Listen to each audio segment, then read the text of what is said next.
The truth in sports talk streaming. When you want unbiased opinions about your favorite team without the spin, all you have to do is find The Monty Show, streaming live and available 24 hours a day, 7 days a week on YouTube. And now, here's Monty. Hey, yo, man. Happy Monday. Back in the crizzle. The dizzle. Did you just say the crizzle? I don't know what I just said. Welcome to the show. Really glad you guys are making time to join us today. Big show as always. Big update on ESPN and the Pac-12.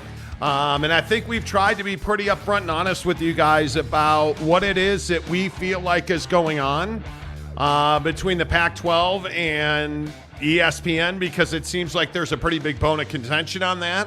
We'll have an update on that for you. Bill Riley at ESPN 700 in Salt Lake City had on Utah President Randall today, who talked about his commitment to the Pac-12. And I don't want to mislead you and say he said, talked about whether or not he's spoken to the Big 12. Because congratulations, but that's bullshit. Yeah, he didn't exactly say that. He didn't say that, but he said it without saying it and stuff. So we're going to talk about all that today. I mean, the NCAA tournament has been, I don't know, has the NCAA tournament been good? I think that's a huge question. Mm-hmm. I think it's something that we have to talk about and figure out if the NCAA tournament is going to. But in all seriousness, like, there's a lot of people upset with what is perceived to be a lot of poor quality play in the NCAA tournament. Yeah. I don't know that I can agree with that. I mean, I'm going to show you the bracket here in a second. I mean, the bracket agrees with that. Yeah. But as always, the Monty Show is presented by our good friends at The Advocates, theadvocates.com. The best injury attorneys in the business. I tell you guys every day that when you get in an accident, if somebody's hit you because they ran a light, if somebody's hit you because they were talking on a phone, if you got hurt at work, yes, the Advocates handle workman's comp, and it's not something to trifle or play around with. Workman's comp takes an expert to navigate those shark-infested waters. There's none better than the guys at The Advocates. I've known Matt Driggs and the guys at The Advocates for over 10 years. They've taken care of so many Monty Show listeners. Don't hesitate. Reach out to them today, theadvocates.com. You can chat with an attorney live online for free at theadvocates.com because they never charge you up front. There are no big retainers or consultation fees. You don't pay the Advocates until they win your case at theadvocates.com. Jake, how's your bracket looking, dude? Because I got to tell you, this bracket right here is more indicative of the disaster. Because it's garbage. Well, dude. But if you look at the Sweet 16, I mean, Houston and Miami is not the end of the world in the Midwest. Xavier as a 3, Texas as a 2, not a disaster. But you get down to Kansas losing to an 8-seed Arkansas. Oh, what are you talking about, man? That's a disaster. UConn good, UCLA, Gonzaga good, Bama good. You look at, though, San Diego State somehow is there and Virginia is not. How about the mighty Tortillas? The mighty Tortillas. Hey, man, they throw mean tortillas. Yeah, the bracket is a disaster this like year. Like 15 Princeton? Yeah, and I think that, in the program today, we need to have a conversation about, how is Painter not fired at Purdue yet? Yeah, is that what we should talk about? How do you have a guy who's, 7'2", and you've got the FDU's biggest player is 6'6", I think they said? How did you lose that game? How is it that the Pac-12 finds a way to go into the tournament and lose every game? It's a joke, man. Well, UCLA won. UCLA won. But I agree with you. I think it's really interesting that when you look at situations like Painter at Purdue, or you look at ASU somehow giving a game away, or, pick your poison here. I do think one-and-dones are having a big impact on the NCAA tournament. Call me crazy, but I just don't see how the NCAA tournament is healthy at this point when your best talent's playing in the NBA. I mean, I struggle with Kansas because Kansas was championship material again. Now, obviously, Bill Self with the cardiac situation, he's had heart surgery. Okay, I'll give you that. There's no excuse for how bad they were. Yeah. There's just no excuse for it, Jake. And I think that's the issue is that you're losing guys one and done. So, I mean, John Calipari at Kentucky is a different story because a lot of people are criticizing Cal for the way that he plays, and it's a really simple X's and O's offense. It's not hard to defend. Right. Their talent is less. Like, okay, I get all that.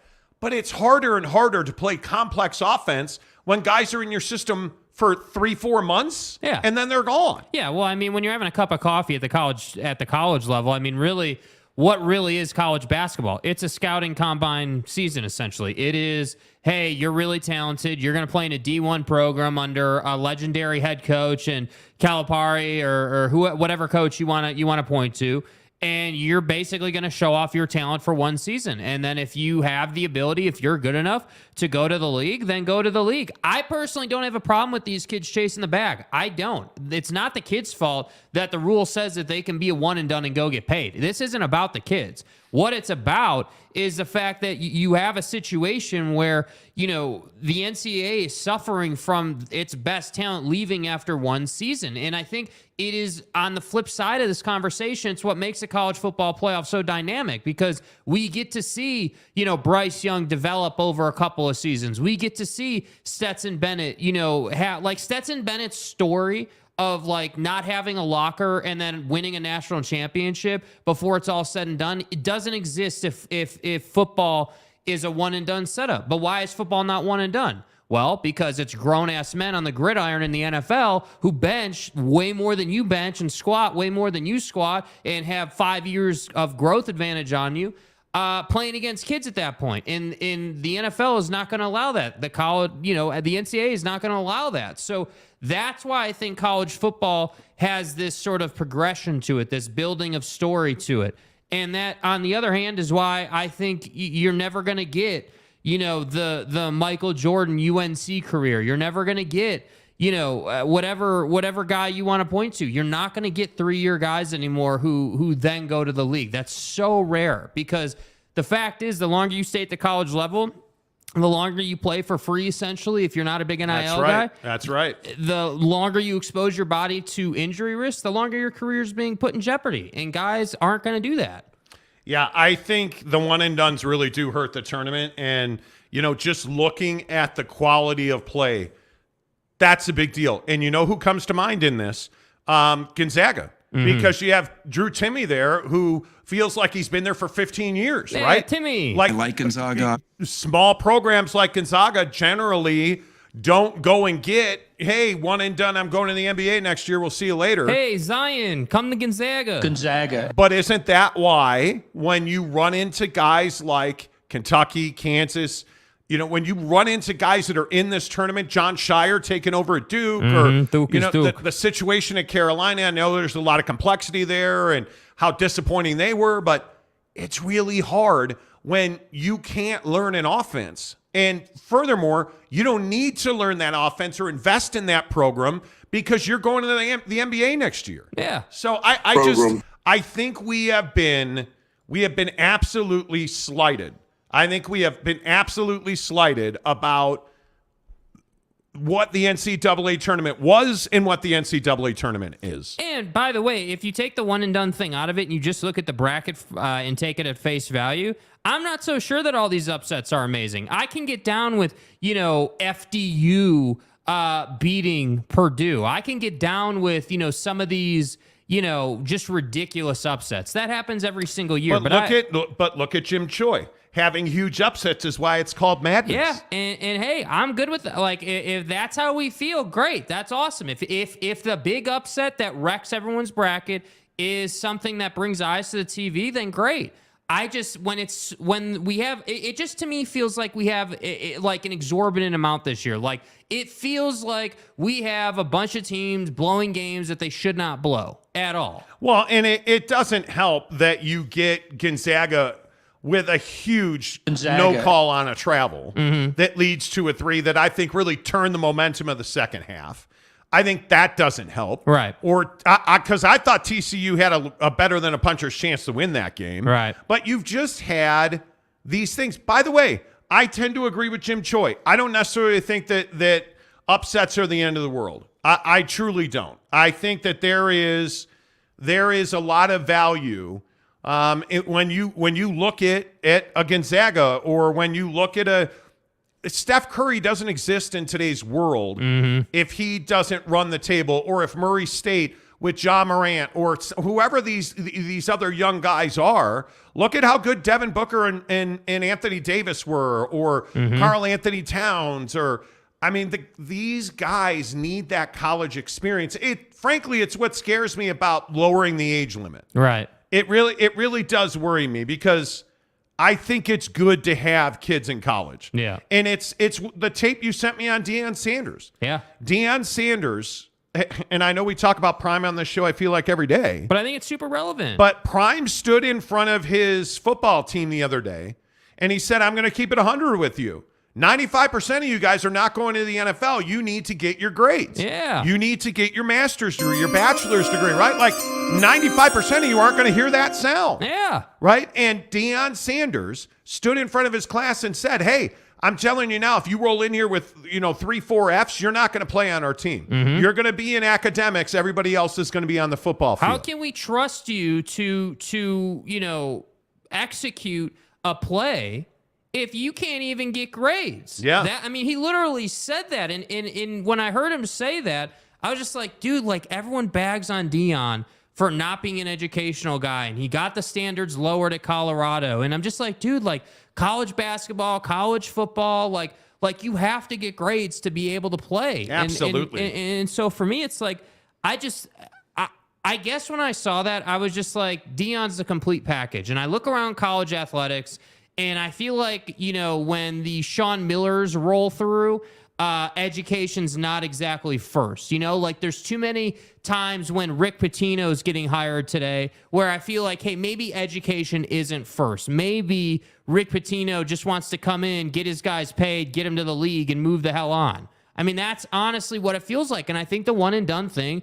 plays into that. But again, the one and done situation doesn't apply to college football. And I think it's brilliant. I think it's, obviously the physical limitations, like I was saying, are pretty straightforward. You can't have an 18-year-old going up against a 30-year-old. That's not going to work physically on a football field. But I do think that this whole concept of those guys having to work their ass off for 3 years and really make sure that, hey, my grades are good, like I'm disciplined, like, Prime's going to kick me out of the weight room if I wear white socks instead of black socks because black socks is the team standard. Like, all those experiences, I think, really help you and make you become a better athlete for that NFL squad that's eventually going to draft you. Yeah, I agree. Woo! All right, off to a flying start today on the Monty Show. Don't forget that the official energy partner of the Monty Show is Bucked Up Energy. Let's go. I've got my white today, and this is what I love about Bucked Up is Jake cracks open his. Let's go. The black cans are 300 milligrams of caffeine. The white cans are only 100. It's 3:00 in the afternoon. We're going white. We're going hundo. Here on this show, we are prioritizing our sleep. Yeah. This is a Mango Tango, friends. Dilly. You can see that. Mango Tango. Yeah. Bucked Up Energy, sugar-free. It's bomb, dude. It's So absolutely good. bomb. So good, and it gives you just the right amount of kick. It's why I always tell you, don't take our word for it. Nothing we do on this show do we ask you to spend your money and just take our word for it. In the description below, there is a link to get free samples of Bucked Up Energy. I thought you said free. Free, as in $0. You get 3 free samples. Look at it. I have it every day. 50 ounces of water. Yeah, Go water. get your Bucked Up water. Go get your Bucked Up shaker cup for free. Get your 3 free samples of Bucked Up for free by clicking the link in the description below. You guys, I'm telling you, it is phenomenal. I have loved our partnership with Bucked Up, and it really helps when you guys, buy the stuff, when you guys send us pictures, when you guys, show us that you're drinking Bucked Up Energy. But you don't have to do that. Go get the free stuff, man. Go click the link, get the free Bucked Up Energy. 3, not 1, 3 samples of your choice. I personally would advise you, get the Bucked Up pre-workout. It's fantastic. They ship nationwide right to your front doors. You can pick the colors of your shaker cup. You can pick any of the 3 samples you want. My wife happens to love their super greens. I put them in my shake this morning. I got home from the gym where I bench pressed Jake's fat ass up into the air because I was on bucked up. Got home, made my shake. I put the kale in there, put the berries in there. Do you even lift? Put the bucked up protein in there, and then I put the bucked up super greens. So good. Get a sample. It's all online. Click the free sample link below for Bucked Up Energy, the official energy provider of the Monty Show. I see a lot of you talking about what Greg Hawkins is talking about. I just saw Pfluger today. Wasn't sure what to make of him because I never heard of him before. Who is Pfluger? It seemed like a type of guy who reports what he hears despite who it pisses off. Okay. I don't know who Pfluger is, Greg, but considering you're one of the best dudes on the planet, Greg Hawkins, I guess. And by the way, Greg Hawkins is a noted Utah Pac-12 dude. Right. So based on that, I guess we can sort of transition. I almost am scared to go into it. Just take it nice and easy, okay? Just I'm relax. almost a little scared to talk about the Pac-12 ESPN debacle. You're a douche. Because, we have sources at ESPN. Andrew Marchand at the New York Post reported today that ESPN and the Pac-12 are not close on a new deal. Oh. That's not good, dude. And so, of course, when we saw that, we reached out to our sources who shockingly, and I do not say that lightly, who shockingly have told us that ESPN and the Pac-12 have not talked for more than a month. And my guy over there said, I think it's been about 6 weeks. Oh, what are you talking about, man? Since ESPN and the Pac-12 have talked. And you're starting to see this picture. And the other thing that I was told was that the Pac-12 went to ESPN and said, hey, we're going to go all in on Apple. You're going to regret not going all in on us. Now, if that's actually the case, and I have no reason to believe it's not, this is the problem with the Pac-12 right now. The arrogance of the Pac-12. It's always been there, man. It is remarkable. And again, I will tell you that George Kliavkoff is a guy who now regularly you do not see in front of a microphone because of incidents like this. How many UCLA coaches and athletes have you spoken with to assess their thoughts on the move to the Big Ten? I think saying hundreds would be an exaggeration. Dozens, more than 100. And I have yet to talk to anyone in the UCLA and USC community who's in favor of the move. I will say that I probably hear from folks who are not in favor, right? Not surprisingly. So wait, let me get this right. And just to refresh your memory, George Kliavkoff said this, and it let off shockwaves. And so there was an actual study commissioned, I believe it was by the USC newspaper. I believe so, yes. Who commissioned a study of UCLA and USC personnel and students who overwhelmingly said, we want to be in the same conference with the other, USC or UCLA. Right. And we're in favor of the move. So again, what do you have here? You have a guy who just makes it up as he goes along. Jackass. And so you don't see him in front of the media because our sources have told us George Kliavkoff is not authorized to give interviews. He is not permitted. The executive committee has to approve the interviews that he does. And then you have a guy like Brett Yormark talking about, I don't know, let's say Gonzaga. Is there anything new on Gonzaga as a possible Big 12 candidate for basketball? I like Gonzaga, obviously a great program. My focus right now is to see what happens throughout our industry. There's a lot of moving parts, and I continue to have conversations with Gonzaga, but I think as I prioritize what our next move might be in expansion, there's other things right now that I'm focused on. And do you see the contrast? Gonzaga. Hey, man, I'm focused on other things, but we really like Gonzaga. Gonzaga. Somebody will tell him, trust me. I like Gonzaga. Hey, we really like Gonzaga, but I'm focused on other things right now. And then he went on to talk about how he's prioritizing basketball revenue. Like, George Kliavkoff is a huge problem for the Pac-12. And I think Pac-12 presidents see that. And then on top of that, there has been this huge debate about whether or not the Four Corner schools are talking to the Four Corner schools in the Pac-12 are talking to the Big 12. And we've had this out on the show. Like, we've played president after president who's acknowledged that, like, you know, Arizona State, like, you have all of these presidents who have openly said, yeah, you know what, we've talked, like the president in Arizona straight up said, yeah, I've talked to them. They're great guys. I love the footprint. You know, like, it's all good, man. It's all good, dude. Hey, Georgie Pooh, when you coming back with the deal sheet, man? But the Utah community, the Utah fan base, my guy Utah Pig Bus again today, crawling up my ass, telling me that I'm just doubling down. Suckmyass.com. Fortunately, there is one hero, and I hesitate to go too far in on this. Okay?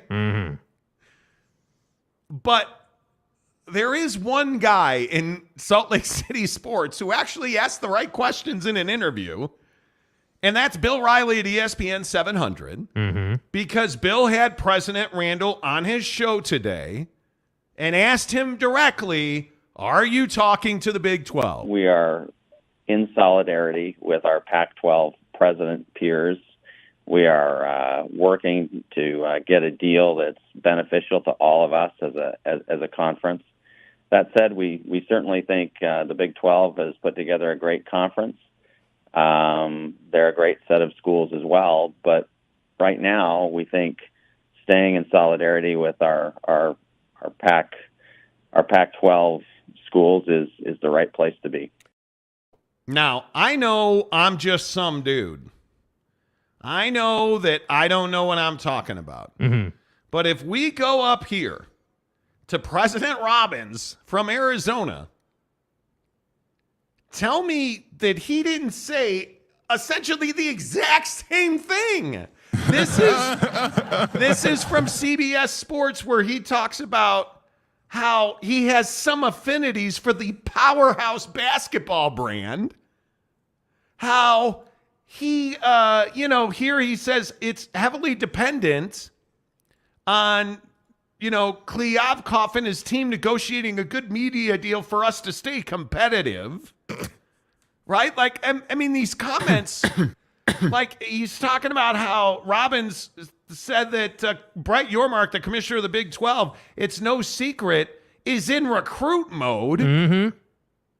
You guys, what are we even discussing here? Gonzaga. You have, and I'm going to play it again because I want to make sure you understand I am not misconstruing this at all. You have the president of the University of Utah, who we reported last week.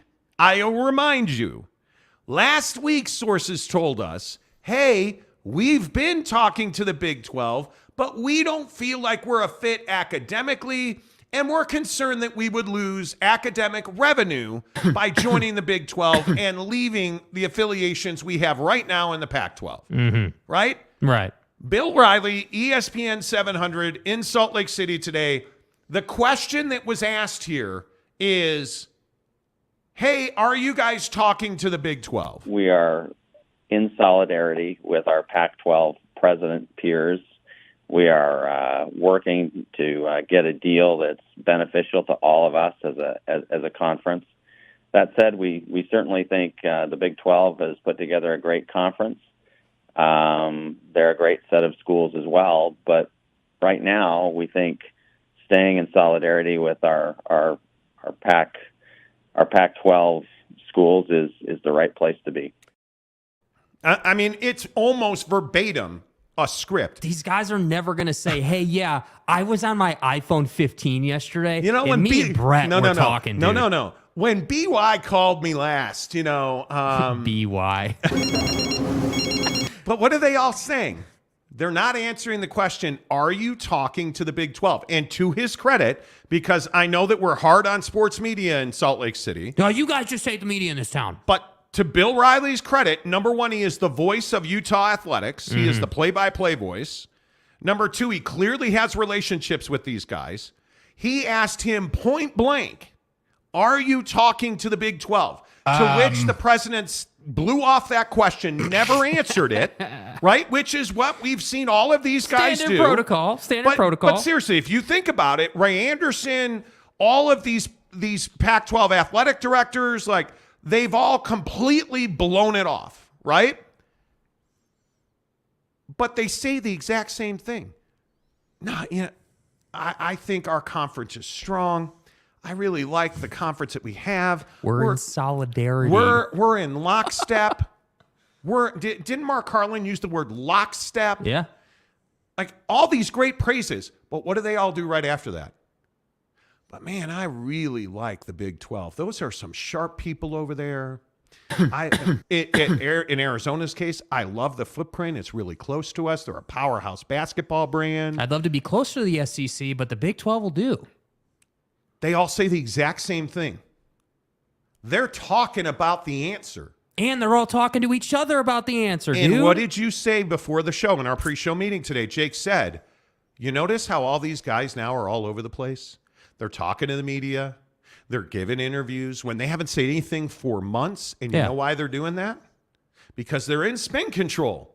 They're in damage control. And I want to play this bite about the value of the Pac-12. And this is,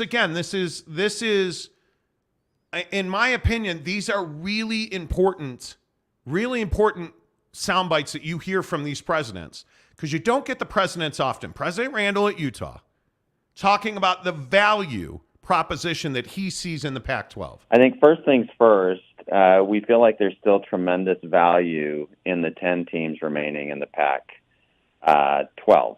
I guess that's Pac-10. We have a strong set of brands. The way I think about the value of a league is you've got to have, what comes out of the value of these contracts is really three things. First, you got to have strong brands, which we have. The second is you got to make an argument that these brands are actually going to win and create great matchups. And if you look at our league next year, I don't know what your predictions are for the top 25, but I think even leaving SC and UCLA out, you've got 4 teams that are probably ranked in the top 25. So anytime you have top 25 ranked teams playing, that creates viewership. So our value goes up there. And then the final big component is, do you have the right distribution for your games? Are you talking to the right media partners? And we're in the middle of negotiations. I can't reveal much about those, but I'm confident we have the right people at the table. I think they're seeing the value in our league the same way that we are seeing it. Great job by Bill Riley at ESPN 700 in Salt Lake City. Asked the right questions, got the right answers. First of all, Jake could not wait to play that bite today. Why were you so excited to play that bite? Because for months we've had to play this little game on the show, and everyone who's talked about this has had to play this little game. Okay, well, it's the Pac-12, but we have 10 teams. So is it the Pac-10 or the Pac-12? What is it? What's it going to be? And then my guy, Buddy, made the same mistake in this clip. And look at flipping DeLambo. He said it, Pac-10. That's what I'm saying. Dude said it. DeLambo's here for it. But overall, by the way, I think as we talk about this, make sure you hit the like button, please. All 424 of you watching the show, please give us a like. It really helps the channel grow. But as we talk about this, I think these are real conversations, because when you hear these interviews and you hear President Randall at Utah, we're committed to the remaining 10 members of the Pac-12. Like, these are real life-changing decisions for hundreds of thousands, maybe millions of people. When you look at educational people, revenue-generating people, obviously athletes and their coaches and their support staff. Where are we at in society today? Right? Like, you have all of these people who are sitting here just waiting for this, and then you have this sect of fans in the Pac-12 who are like, oh man, we never talk to anybody. It'd be so disrespectful. Then you have this PR machine in the Big 12 who is doing everything that it can do, like paid professional PR people who are out in the world doing everything they could do to torpedo the Pac-12 and destabilize relationships. Because I don't know, is that a secret? I am hoping everybody knows this, but the Big 12 has PR on staff and utilizes outside PR firms to plant information and destabilize the Pac-12. I think it's a very close to the best secret, but it's absolutely happening. I think we've talked about it on this show before. It's why before we ever tell you anything, we vet it multiple ways. And again, we have I think vetted our Utah sources multiple different ways. But I also remind you, people call us all the time. People give us information all the time, like on a daily basis. Do you think we just roll all that out? No, because the Big 12 is paying people to disseminate information against the Pac-12 because they're trying to get to these presidents to force them into making a move. Schemers trying to control their little world. And I don't think it's a surprise to anybody. Yeah, well, and I think the thing that really needs to be said on top of that, because that's a great point, all these guys are talking right now. And what's going to be really fascinating is when the TV deal does inevitably come out, because just so you guys know, I know I'm not reinventing the wheel here. The TV deal will one day come out. I'm not sure that's tomorrow, but one day, maybe like 5 years from now, it will come out. When that deal does come out, it will be very interesting to see who does the talking, because if you remember the chain of events, how did this go down? And you can't forget this because this is super important in my opinion. Who came out first? Ray Anderson came out first, right? Ray Anderson goes on Arizona Sports in Phoenix and talks all about how, the conference needs this and the TV deal that we think we're going to get isn't going to live up to $50 million a year, but it's good enough to allow us to continue forward. We're committed to the 10 teams. Right? And then you have this sort of domino effect where we hear from Arizona, right? Now we're starting to hear from Utah. When am I going to hear from Washington? When am I going to hear from Colorado? Right? Don't be surprised if Washington comes out tomorrow and does an interview and Kase says a bunch of stuff that maybe her colleagues weren't expecting, because again, she's in the driver's seat here. So for me, I just think it's really fascinating. Like, we can talk all about like numbers and what we think they're going to get and what our sources are telling us. We can do that, and we do it almost on a daily basis. But ultimately, when you get down to it, what really is going to matter is who does the talking, when the deal comes out, and does this conference survive past this meeting negotiation? Because I don't think it's guaranteed. And that's why I think everybody is saying, oh, well, yeah, we're committed to each other. Wait, slow down. I don't mean to interrupt you. Slow down a minute. Yeah. When you say you don't believe that the Pac-12 will survive. I think there's a chance that they won't survive past this media deal, because when you start thinking about all these people coming out and talking, why do people start talking? In life, in Pac-12 TV deal land, why does presidents, politicians, athletic directors, whoever, why do they start talking? Well, they start talking because they have to do damage control, because they know if, as an example, they were to wind up on Apple TV only, let's say, that would be really unhealthy and bad for their programs. Yes. So instead, what they're going to do is they're going to go out, they're going to do a bunch of media interviews with a bunch of people who are going to softball them a bunch of soft-ass questions, unless you're Bill Riley, who did a good job, in my opinion. I thought you did a great job. And they're going to make a bunch of comments. And that's what we call damage control, because they can see what's on the horizon. They know the storm is coming. And that's why I'm saying it's not a secret that these guys are talking right now. Yeah. All right. Less of us, more of you. You guys, you're unbelievable. If you are not a member, please consider joining our membership. You can join for as little as $1.99. You can join as much as $9.99 a month, which gets you into our members-only Instagram group. And you get all of our exclusive information. You get Big Daddy Magic getting kicked out of the Utah Jazz practice facility today because he was asking players to say hello to the Monty Show.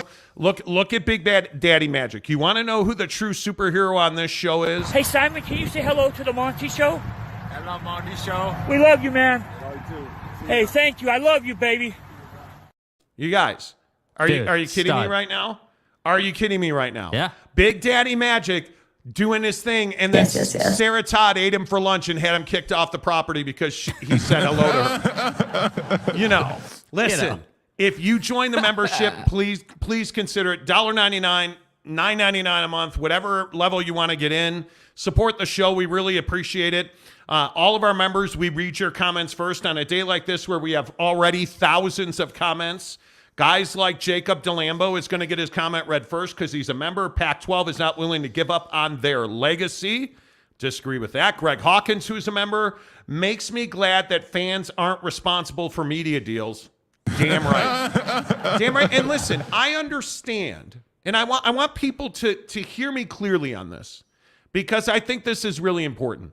I understand the passion behind the Utah fan base. I do. I think it is an integral part of what makes Utah University, the University of Utah, so special. Mm-hmm. It's what makes Utah football games at Rice-Eccles Stadium the greatest, in my opinion, home field advantage this side of the Mississippi. It is a phenomenal home field advantage. But it also is what is very detrimental to these kind of situations. I don't know why there is this appetite to torpedo the idea that if your president is not talking to the Big 12, he's making a mistake. Right. It is important that your president understands the Big 12, knows Brett Yormark, has a relationship with Brett Yormark, because you're going to need the Big 12 and Brett Yormark at some point in time to schedule a game, to help you schedule a game, to help you get into a venue. You're going to need that. Oh, I don't know. Maybe the conference does melt down and you need to pick up the phone and say, hey, we're ready to have serious talks about getting into the conference. You need those relationships in place, right? So the idea that President Randall or any other president in the Pac-12 would disrespecting the process by talking to Brett Yormark is ridiculous. It's a dereliction of duty not to talk to Brett Yormark. Mm-hmm. Does that mean that you're trying to get into his conference? Not right now. Has Utah explored it? Absolutely. They have had multiple deep conversations. There has been a process that Utah has gone through. And at this time, Utah has told the Big 12, according to our sources, who we have multiple sources who we have vetted, who have all told us pretty much the exact same thing. Utah has told the Big 12, look, right now, we don't feel like we're a fit academically, right? And the other thing I thought was so interesting was that we saw on Twitter the other day this exact report from Utah fans who had said, no, they're not going to enter the Big 12. So take that for what it's worth. But Utah has told the Big 12, hey, we just don't feel like we're a fit academically. We're concerned if we lose our close ties to Cal and Stanford and others that we will lose academic revenue, and we're not prepared to do that. Not at this time. And I don't think there's anything wrong with that. I truly do not, so I don't understand the vitriol behind that. I really, really do not. I really, really do not. Let's go. Pull it out, Jake. Let's go. Kelly Mitchek, the newest member of the Monty Show. Appreciate you. Bigfoot Duck says Jake never needs help to pull it out. No, Jake never needs help. Yeah. I mean, I wake up in the morning, I piss excellence. C. Kaufman says, new member, pull it out, Jake. Yeah. Now it's like a calling. Now it's like a calling. Outside the echo chamber, who's a member of the program, says the academics is a problem that doesn't change when the Pac fails.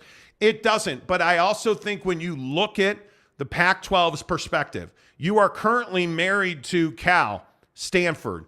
You're married to Washington. But what does that mean? You're married. Like you are closely related to some of the powerhouses of research and education, especially in the Western United States. Right. Nobody cares about Cal because they don't win. But let me tell you, they win because academically and research-wise, they're very difficult to beat. Yeah. And being related to them helps. It absolutely helps. Like it's not something that I think is even a question. Man, it's so hard for me to wrap my head around the fact that people get upset about that. I really don't understand it. Kelly, our newest member, says, give them hell, guys. Go Red Raiders. Let's go. Hey. What's up in Lubbock? How we doing, Stay Red hard. Raiders? Mike, who cheese Harry. Okay. See what he did there? See what he did there Mike, with his name? who cheese Harry. Yeah. Yeah, you see what he did there? I don't. Yeah. Uh-huh. Right. I don't get it. I want you to explain it so that you look like the idiot. That would be a reference to some stuff that we're not going to talk about because this is a family program. You know, I just want Utah and the Mountain West so that Utah and Utah State can have their Thanksgiving weekend rivalry. It would be awesome for the state of Utah. Both those schools should refuse to play BYU. Okay. Go Black 45. I don't root for anyone in the SEC unless it helps LSU in some way, let alone root for a conference. Go Tigers. Go Tigers. Tell me that you don't miss Edo just for the way he says Tigers. Yeah. Well, Edo and his girlfriend were an issue. Yeah. Gumby Extra Regular, who's a member, says, but academics don't matter in football. Yeah, unfortunately, I just think that there is a certain sect of fan who doesn't want to embrace the fact that athletics are pennies on the academic dollar. Mm-hmm. I mean, you just make so much more money through research and through education than you do through athletics. Yeah, I think what's tough is that if you say that to, the Utah football fan, right? The hardcore, tailgating, a pig bus, right? A booster, like you say that to someone who is really, involved, and their reaction is going to be, okay, well, if we go to independence, then we should be fine, right? And it's like, no, dude, independence isn't like where the university needs to go. And I think ultimately, I think that people get really salty over this because they're insecure about it. If I'm really being honest, like I look at some folks on Twitter and I'm like, dude, like, are you just being this much of a hard ass because you don't want the conference to burn to the ground and you don't want to be in the position where you're gonna have to beg to get in the Big 12? Because I think that's an honest, like, I'm not going to say there's a good chance that happens, but I think it's an honest possibility. I mean, if I said, hey, a year from now the Pac-12 doesn't exist, nobody would call me crazy.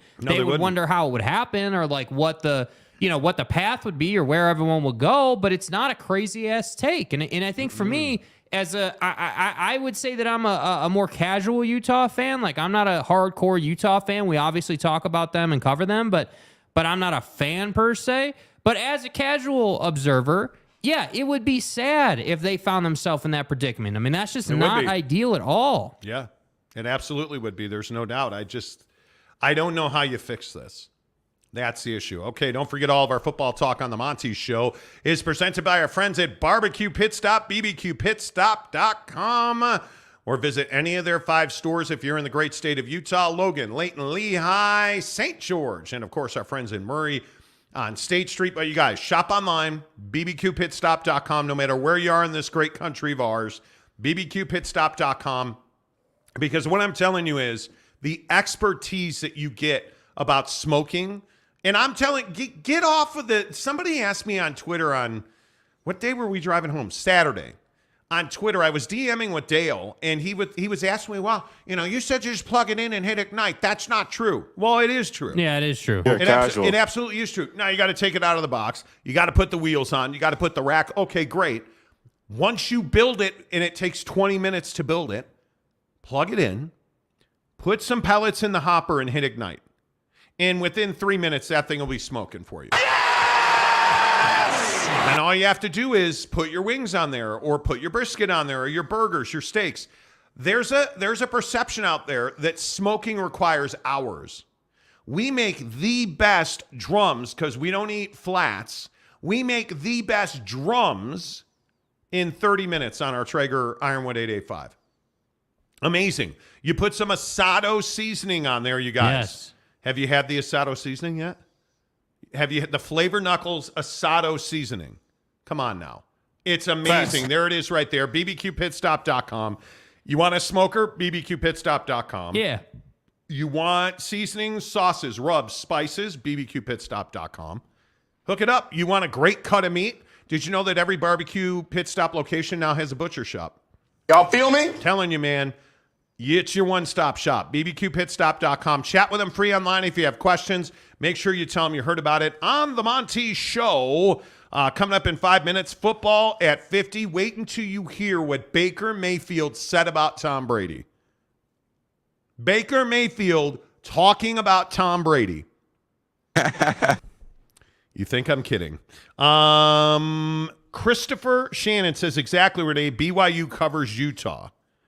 Yeah, I don't think that's true, Renee Roca. What exactly does Utah bring to the Big 12 BYU doesn't already cover? Well, there is that little thing called winning. BYU is going to, in my opinion, is going to be on a 5-year climb of a mountain. I think it is going to be 5 years before BYU is a legitimate football contender, because not only are they going to have to recruit up, they're going to have to staff up. You're going to have to bring in probably 2 or 3 levels at every position. Mm-hmm. And you know how we know this? We watched the Pac-12 in the way that Utah had to staff up and recruit up.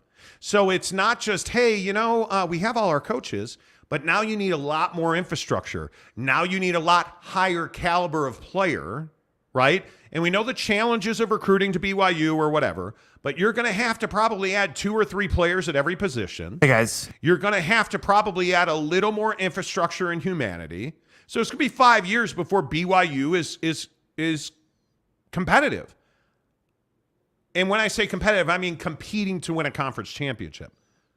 I look at Utah. If Utah was in the Big 12 today, their women's basketball team is probably the best team in the conference. Mm-hmm. Their men's football team at Utah is, in my opinion, the best football team in the Big 12. I think they can compete with even the vaunted Texas Longhorns. Texas, Oklahoma. I think Texas Tech is in a nice little place right now, especially with Oklahoma State being as far down as they are.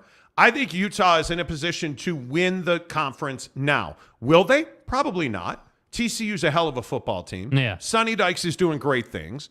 But you can put in Utah right now today because they have a 2 and 3 deep. They have staff. They have Kyle Whittingham, one of the best coaches in the country nobody knows about. You have talent like Brant Keithy coming back. You have talent like Cam Rising coming back. Utah is a force today. Not tomorrow, today. Right. Which you cannot say about BYU. You can't say that about Houston, Cincinnati, UCF. You just can't say that. Utah is a significant step up in quality in athletics. Mm-hmm. Period. It's tough to argue any other way. Why do you think the Big 12 wants to add Gonzaga? Yeah. Gonzaga is still playing basketball, baby. They got value. And we're in the Sweet 16. They have value. They absolutely have value. Carl Adams says Big 12 should let Utah in, but give half their media rights share to BYU. Oh, kick in the balls. Yeah. Ken Williams, what's up? He says, hey, James. Ken Williams says, hey, Jake. James Knight says, you're back, Ken. Welcome back, partner. Partner. Hey, by the way, Ken, did you really sell your ranch, dude? You really sell the farm? You know. San Diego State says it's called your due diligence. Yes, it is. That's exactly right. Look at all of our guys. Good to see everybody on the show today. Boys are back. Let's go. Cougar Tracks. I would feel satisfied if BYU went 6-6. 100%. Just get bowl eligible every year. And then one year you're going to fall into, 8-4. And then a couple of years you're going to win 10 games. And then you're going to win 10, 11 games, 3 straight years. You'll fall back to 7-5. But you should never be 1-8 in the conference. Don't play intramurals, brother. It's BY freaking you. C says Utah isn't getting into the Big Ten. That's a pipe dream. No, they're not. Yeah, agreed. They're not. I would love that for Utah, but they're not getting into the Big Ten. Bob Holsey says, when was the last time 70,000 showed up to watch a research debate? How often are they on TV? Bob, it's meaningless. The money that comes from research, the money that comes through academic channels, we're talking billions of dollars. Yeah, and Bob, I understand what your point is there. Like, hey, people pay to go to football games and everything. But what you got to understand is that 70,000 is drops in a bucket, man. And I think that what? Breaking news in the NFL. Oh, God. Dalton Schultz, late of the Dallas Cowboys. Raiders. Nah, bro. He's going, oh, no. It's far worse. He signed with the Houston Texans on a 1-year deal. Dude. You signed Dalton Schultz away. Oh, my God. What is Dalton Schultz doing? I don't know. You know what he's doing? He's leading off football 50, 10 of the hour, every hour on the Monty Show. We'll get back to this coming up in about 10 minutes. Your comments are great today, you guys. While you're here, please hit the like button. We love to get 200 likes a show. I think we're at 107. Let's go. We've already had about 1,500 views on the show. Let's go. Let's go. Football 50, 10 of the hour, every hour on the Monty Show is presented by our good friends at Papa Murphy's Pizza. Papa Murphy's Pizza. On this show, for all of our new listeners on this here program, we do not use red sauce. Yeah, come on. No. We use traditional crust. We use barbecue sauce. Then you pile all your junk on top of it, right? Now, for me, mozzarella. You use the herb mix. Mozzarella, green onion mix, extra mushroom, cheese mix, put it on the smoker. Do it. Good to go. Papa Murphy's Pizza on the Traeger smoker. Hey, don't forget to plug in the smoker, okay? Creme de la creme. I'm telling you, Papa Murphy's Pizza, use the promo code Monty25 to get 25% off your purchase at $25 or more. Jake, your thought. Hello? Your thoughts on Dalton Schultz to Houston? Dude, I just don't know like what a guy the caliber of Dalton Schultz is doing. I mean, you're a productive tight end. You're a productive guy in an offense that can do a lot. And by the way, you're a pretty proficient blocker at that. So I just am surprised that he couldn't get another offer or he couldn't figure out where else to go. I mean, look, I get it's the Texans, but it's the Texans, man. That thing breathes of bad air, but man. Why? But the Texans have had a phenomenal offseason. Yeah, but it's the Texans, bro. Yeah, I'm not saying it's great. Every year, you're one win. Dude, what are we doing? Ooh, Devin Singletary from the Bills signs with the Houston Texans. God. Dude, I'm telling you, the Texans, in my opinion, are going to draft Bryce Young, and he's going to have weapons.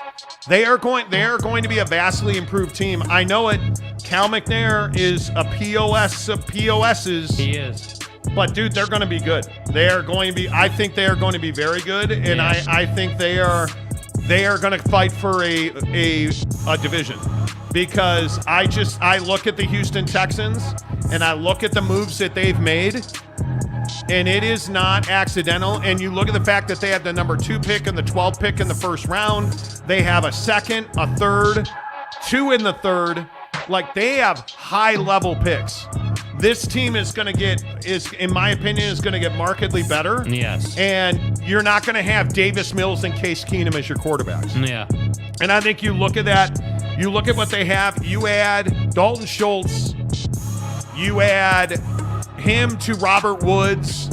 This Laramie Tunsil deal that Laramie Tunsil, the tackle, negotiated himself. The largest tackle contract ever for Laramie Tunsil. Mr. Smoke weed through a gas mask so you fall. Right. And then you negotiate your own contract with the Texans, not once but twice. Yeah. For the largest contract in the history of left tackles. Yeah. I'm telling you now, they are going to be better than anybody gives them credit for. And now you add Devin Singletary and you add Bryce Young. I don't know how you don't like what he did here. Yeah. No, I mean, we'll see. Proof's in the pudding, dude. Show me you can at least be a 500 team. Well, I also think there's one other guy that's interesting, Adam Thielen, signing with the Carolina Panthers. I'm surprised that there wasn't more of a bidding war for Adam Thielen, because I don't think that he's even close to done. Well, he straight up said that teams were telling him he was old and they didn't want anything to do with it. That's crazy. That was apparently the feedback he was getting, which to me is absolutely insane. I mean, I don't know. I mean, what is he? Is he 30? What is he, 31, I think? 56. I mean, you're telling me Adam Thielen age. He's 32 years old. 32 years old. I don't know. I struggle to tell a wide receiver like Adam Thielen that, hey, you're too old to get it done. I think he's fine. Adam Thielen, last year, 716 yards, 6 touchdowns. And keep in mind, with Jefferson on that roster exploding, right? So he's had 700 yards, 900 yards, 400 yards. But he got hurt in what year was that? 19. Mm-hmm. Only played 10 games. The year before that, he had 1,300 and 1,200 the year before that. Like, he is still a productive wide receiver. I am shocked that more teams didn't sign him. I am not shocked, by the way, at what Baker Mayfield said about replacing Tom Brady in Tampa. Chaboy. Right. Baker Mayfield's the best. There's been a little bit of a disappointment. You are a huge Baker guy. He straight up said today, I'm never going to beat Tom Brady.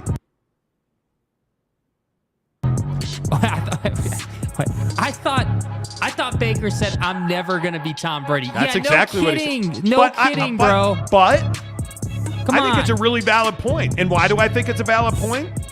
Because I think there is an urge in our society to say, well, who's going to be the next Tom Brady? Yeah, there is. Oh, That's man. what it's about. Who's replacing Tom Brady in Tampa? Well, you can't replace Tom Brady in Tampa, so stop trying. What you can do is just be you. And Baker Mayfield showed in LA last year, in my opinion, that he can still play. I think he can be a valuable contributor. I think he's going to be good for Tampa. Yeah, I mean, I think he's going to be good for Tampa. He probably won't be as good as they need him to be to, like, go to a Super Bowl, let's say, but I think he can make the playoffs, no doubt, with Baker Mayfield. Okay. Derek Carr or Baker Mayfield? Derek Carr. What? Yeah, I agree. I think that Tampa should have gone after Derek Carr. I agree. They did not.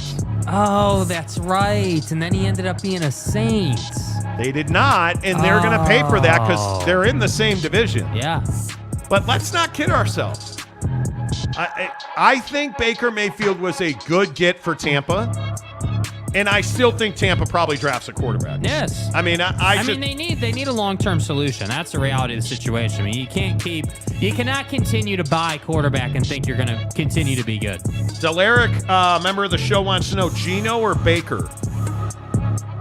Geno, because he's stuck with his team. Geno after what he did last year. Yeah, I mean, I think he's... But is Geno going to do that same thing this coming year? I don't know. That's the question. I don't know, man. DeLambo says, after seeing Tommy in his undies, no one can replace that. Right. That was impressive. Yeah, Brady brand. Cougar Track says, Tom Brady is a GOAT. Yes, he is. Yeah, absolutely he is. Renee Roca says, LOL, average Baker isn't going to be Tom Brady. Yeah, duh. Yeah, I could have told you that, genius. You know, Gumby Extra Regular says Ron. By the way, still no Packers-Jets trade. Yeah, he's probably back in the darkness. Ian Rappaport today said that he doesn't feel like there's any urgency to get a deal done. How is there no urgency to get a deal done? But wait, I thought they were signing Alan Lazard and signing all his boys and everything was going to be amazing. You know, Matt Merle says crap music and talk equals sucks. So wait a minute, wait. You're saying that the music that we're all vibing and bouncing our heads to, you think this is terrible music? Bro, why is this bad music? What are you talking about? What are you talking about? Come on, man. Ken Williams says any man in his underwear is gross. Well, I don't know. I'm probably an idiot then. Because Tommy and his panties. Tommy. Do we still have that picture of Tommy? We don't. Tommy and his panties was not the end of the world. I'm not looking at it. Did you just say you're attracted to Tom Brady? Oh, no, it's not like he's Justin Hebert, the sex machine, you know. Okay. Come on. Gumby Extra Regular is vibing to the music. Yeah, vibe. Let's go. You know. Bigfoot says there will be no pack, none at all. Okay. Outside the echo chamber says after the draft, Jets don't give up this year's picks. Well, listen, I think they would be foolish. I don't think this is the Jets waiting to make a deal. No, I think this is Aaron Rodgers wanting to be in the middle of the media cycle for like a year. No, I think this is the Packers wanting to screw Aaron Rodgers. Honest to God, I do. Because the Jets have made it pretty clear they don't care about the picks. They've made it pretty clear, okay, I'm going to draft a quarterback. I'm going to spend that pick on a quarterback. I'll take Aaron Rodgers. You can have my pick. Yeah. Because they're not making the Zach Wilson mistake again. You can't make that mistake again, man. I'm telling you. Yeah. You know. Matt Merle says music and talk at the same time sucks. Okay. CJ Vance, this music has really grown on me. It fits well. Okay. DeLambo, I work out and listen to your show in complete silence. Okay. Gumby Extra Regular. If any man in his underwear is gross, I guess it's a good thing I'm not wearing any. Okay. Wow. All right. Time to move on from football 50. Boxers or briefs? Briefs, dude. Come on. No, boxers. What? Yeah. Not like regular loose boxers. No. Under Armour boxers. Yeah, those are briefs. Tidy whities? No. You used to wear tidy whities. Okay, well, I didn't have a choice back then, okay? Well, we all get put through things. Your mom hates you. It is what it is, you know. I'm fine with it. Right.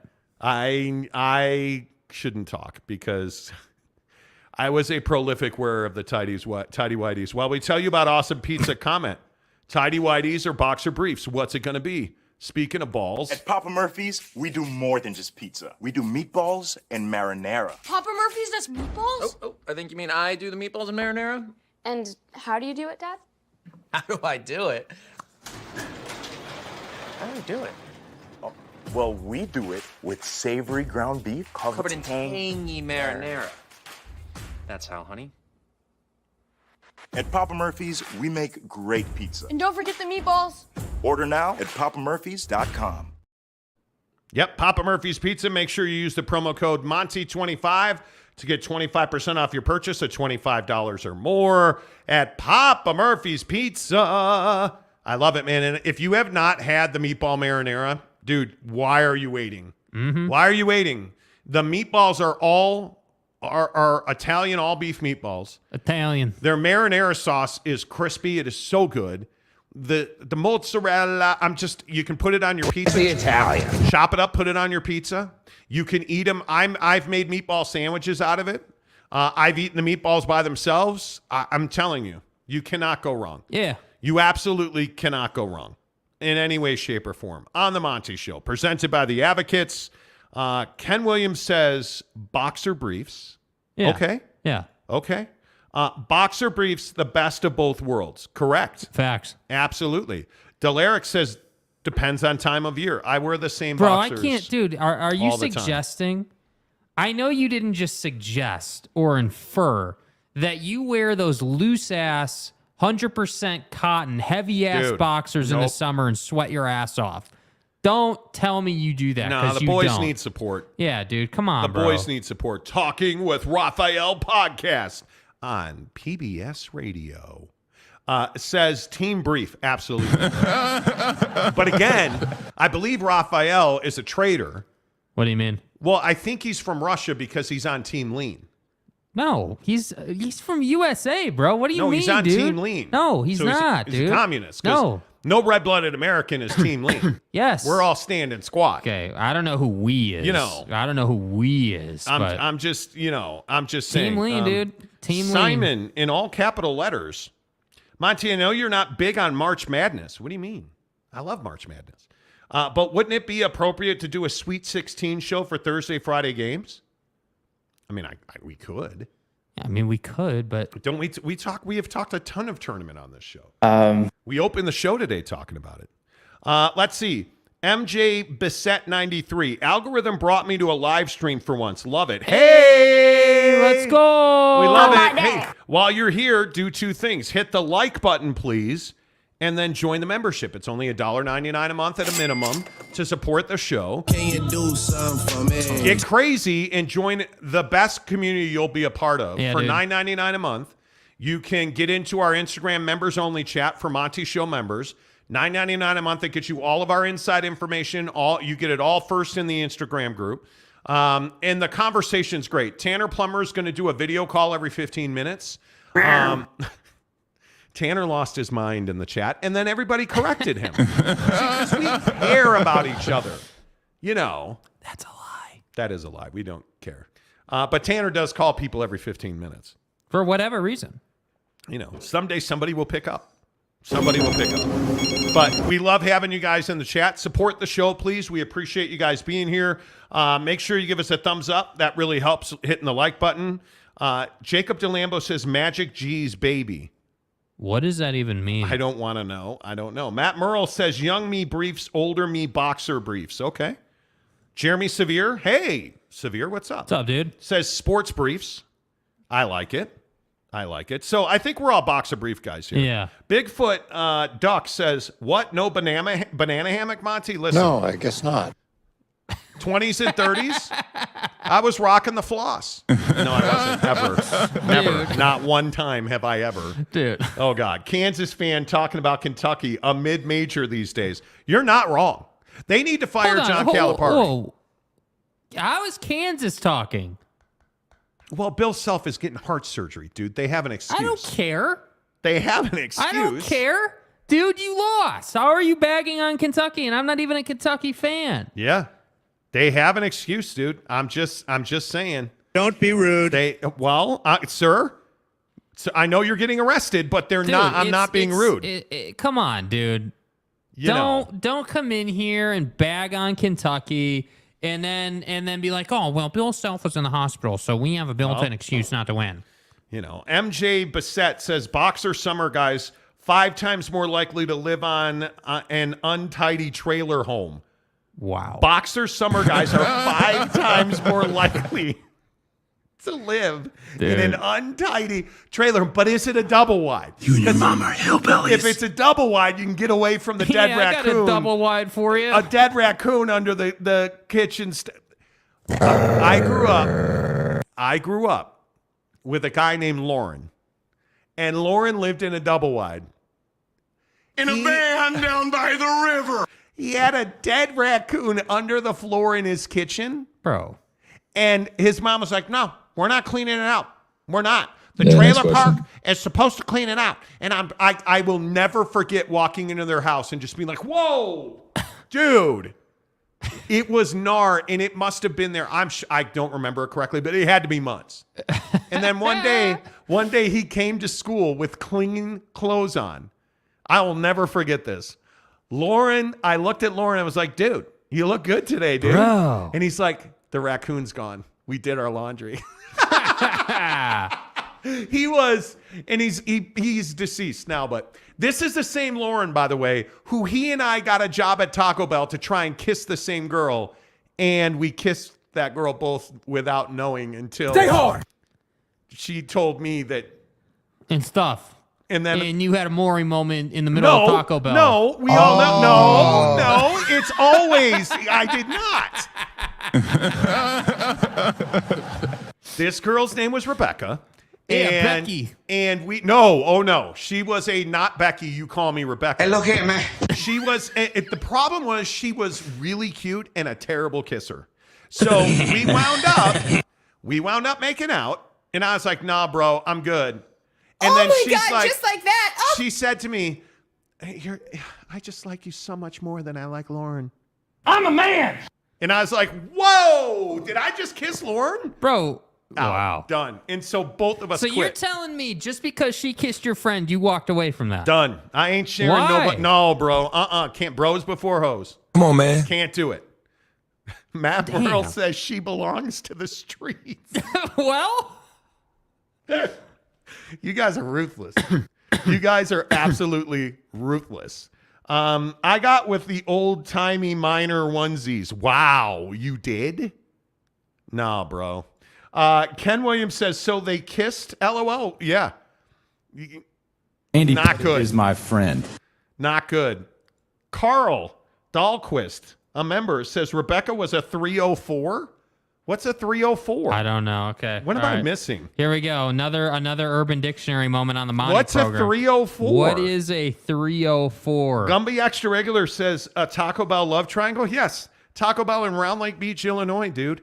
And I burned off half my eyebrow on a bean kettle pot, too. One night at 2 in the morning when we had closed, and we were having a rave in there. And, dude, I went to undo that bean pot, and I got hit like right in the eyebrow with like red hot pinto bean. Okay. What's a 304? This is one of the dumbest things I've ever heard, with all due respect to whoever commented that. A 304 is a slang term for hoe. Because because if you type in 304, right, and you turn it upside down, it reads ho backwards, right? It does? Yeah, here, look. Okay. I'm probably so that's supposed to read ho. That doesn't apparently. look like a ho. It looks like 403. Sorry, bro. Spangler says, what's a 304? Yeah. Spangler says a calculator upside down. Yeah, you know what I mean? You're casual. Let's see. And Donut says that's a West Virginia area code. We're on to Cincinnati. MJ Bissett. I'm just going to call you MJ Bissett. Says 304 equals for the streets. This is fucking America. Gumby Extra Regular says 404 greater than 304. Isn't 404 Wisconsin? Yeah. JW says Big 12 is bad for Utah research, but not for KU research. No, KU's got great research. Okay, that probably snaps us back into the regular. Welcome back to Reality on the Monty Show, presented by The Advocates, Utah Advocates, theadvocates.com. Talk with an attorney live online 24/7 at no cost, absolutely free. See, because at The Advocates, you never pay until they win your case. Yes, they handle workman's comp. Yes, they handle probate. Yes, if you got hit, no matter where you're listening to this show, it's been winter, I guarantee you. Dude, if you get hit in an accident, if somebody was driving distracted, and again, I don't know why people ride their bikes in wintertime, but that's what they've got to do. We had a guy over here that got hit on his bike by a car that slid through an intersection. Call The Advocates. That's not your fault. You didn't deserve to get in that accident, but you deserve an advocate, somebody that will fight for you so that you can concentrate on getting healthy, getting back to work, finding that new car. You don't have to worry about paying your medical bills because the advocates are going to help you defer all those bills so you can concentrate on getting back to the best version of yourself. Theadvocates.com. Make sure you tell them you heard about it on the Monty Show. The big news today, very clearly, is this update in the Big 12. We have told you quite for a long time now that ESPN and the Pac-12 have not spoken in some time. The New York Post today confirmed that. Again, I don't know how many times this will happen, but we report something, and then 3 weeks later, a major news source will be like, oh, yeah, hey, guess what? Nobody said boo. The New York Post reporting that ESPN and the Pac-12 are not close on a new deal. Yeah. Our sources say that it has been some time, at least a month, since the Pac-12 and ESPN have spoken. And our guy at ESPN was like, yeah, it could be like 6 weeks. Yeah.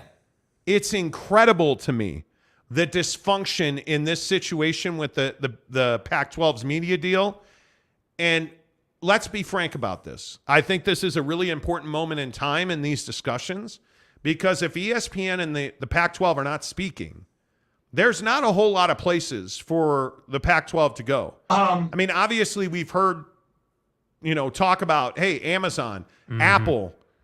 You can't possibly believe that you're going to make the same deal MLS made with Apple. That's been crippling for reach and viewership for MLS. And now you're looking at the Pac-12 being in a very similar situation. And we've talked about this for weeks and months on this show. If I am the Pac-12 and I have issues with ESPN, go all in with Amazon as much as Amazon will. Yes. And we don't know what that is. We have no idea. Amazon has played this very close to the vest, and wisely so. We don't have any idea about that. But what we do know is Amazon is readily available in most people's homes and on their phones. And if you know Amazon, you know they're not just sitting on their hands hoping and praying for developments. They're out making the world go round. Yes. You have to believe at some point Amazon is going to produce a Prime Sports mobile app so that you can watch NFL. And if it's Pac-12, you can watch Pac-12. You have to believe it's going to be available on a greater scale on your phone or on your mobile device. You know it's already available on your TV. All of us watch Thursday Night Football on Amazon Prime. Right. That's, in my opinion, the single best route for the Pac-12. Go all in with Amazon as much as Amazon will have you. Because, in my opinion, it is not an option for the Pac-12 to show up at training camp in the late summer and not have a TV deal.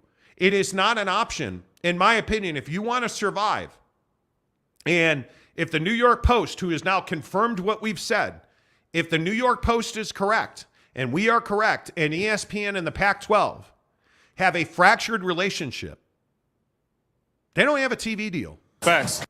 And you almost know that they're in the marketplace because we talked to the guys at Ion Scripts on the show. It's on the channel. You can go back and watch the interview in its entirety. And I would highly encourage you to watch it because I think Brian Lawler crushed it. President over there absolutely crushed it 100%. And I think that, again, I think timing is super important for the Pac-12, but I think more than anything, getting something done that's not with Apple TV is even more important because, if it is true, and we have no reason to believe it's not true, that they haven't spoken to ESPN in what amounts to almost 6 weeks, and there's, I guess some momentum, if you will, let's say, to head to Apple TV in an MLS-style deal, that's not going to work. I'm just telling you now, people are not going to pick up another subscription cost for the Pac-12. Now, if you want to say, okay,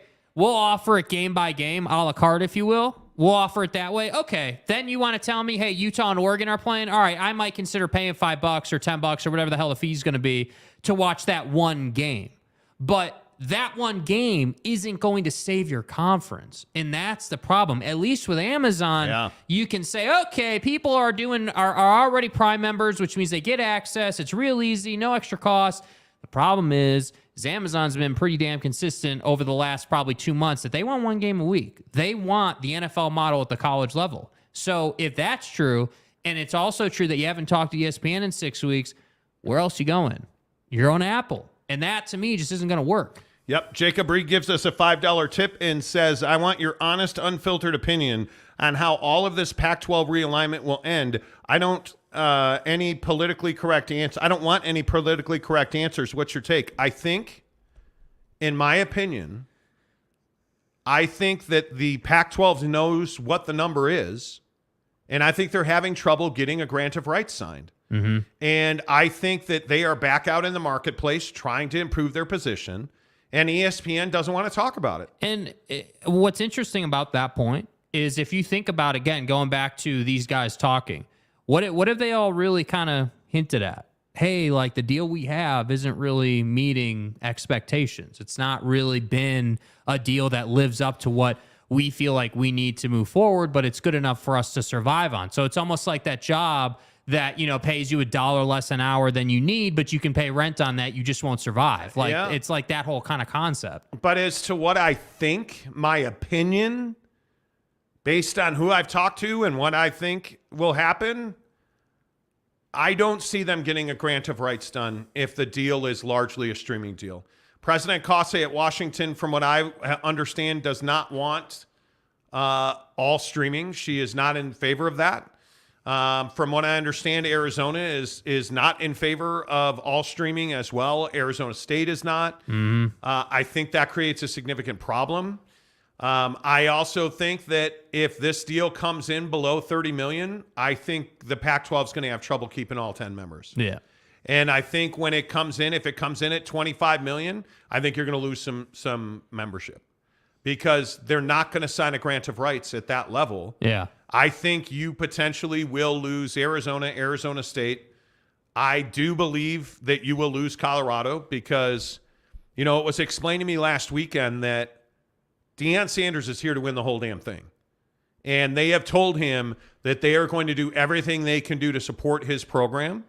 And I think that includes going to the Big 12. Yeah. I think that includes going back to the Big 12.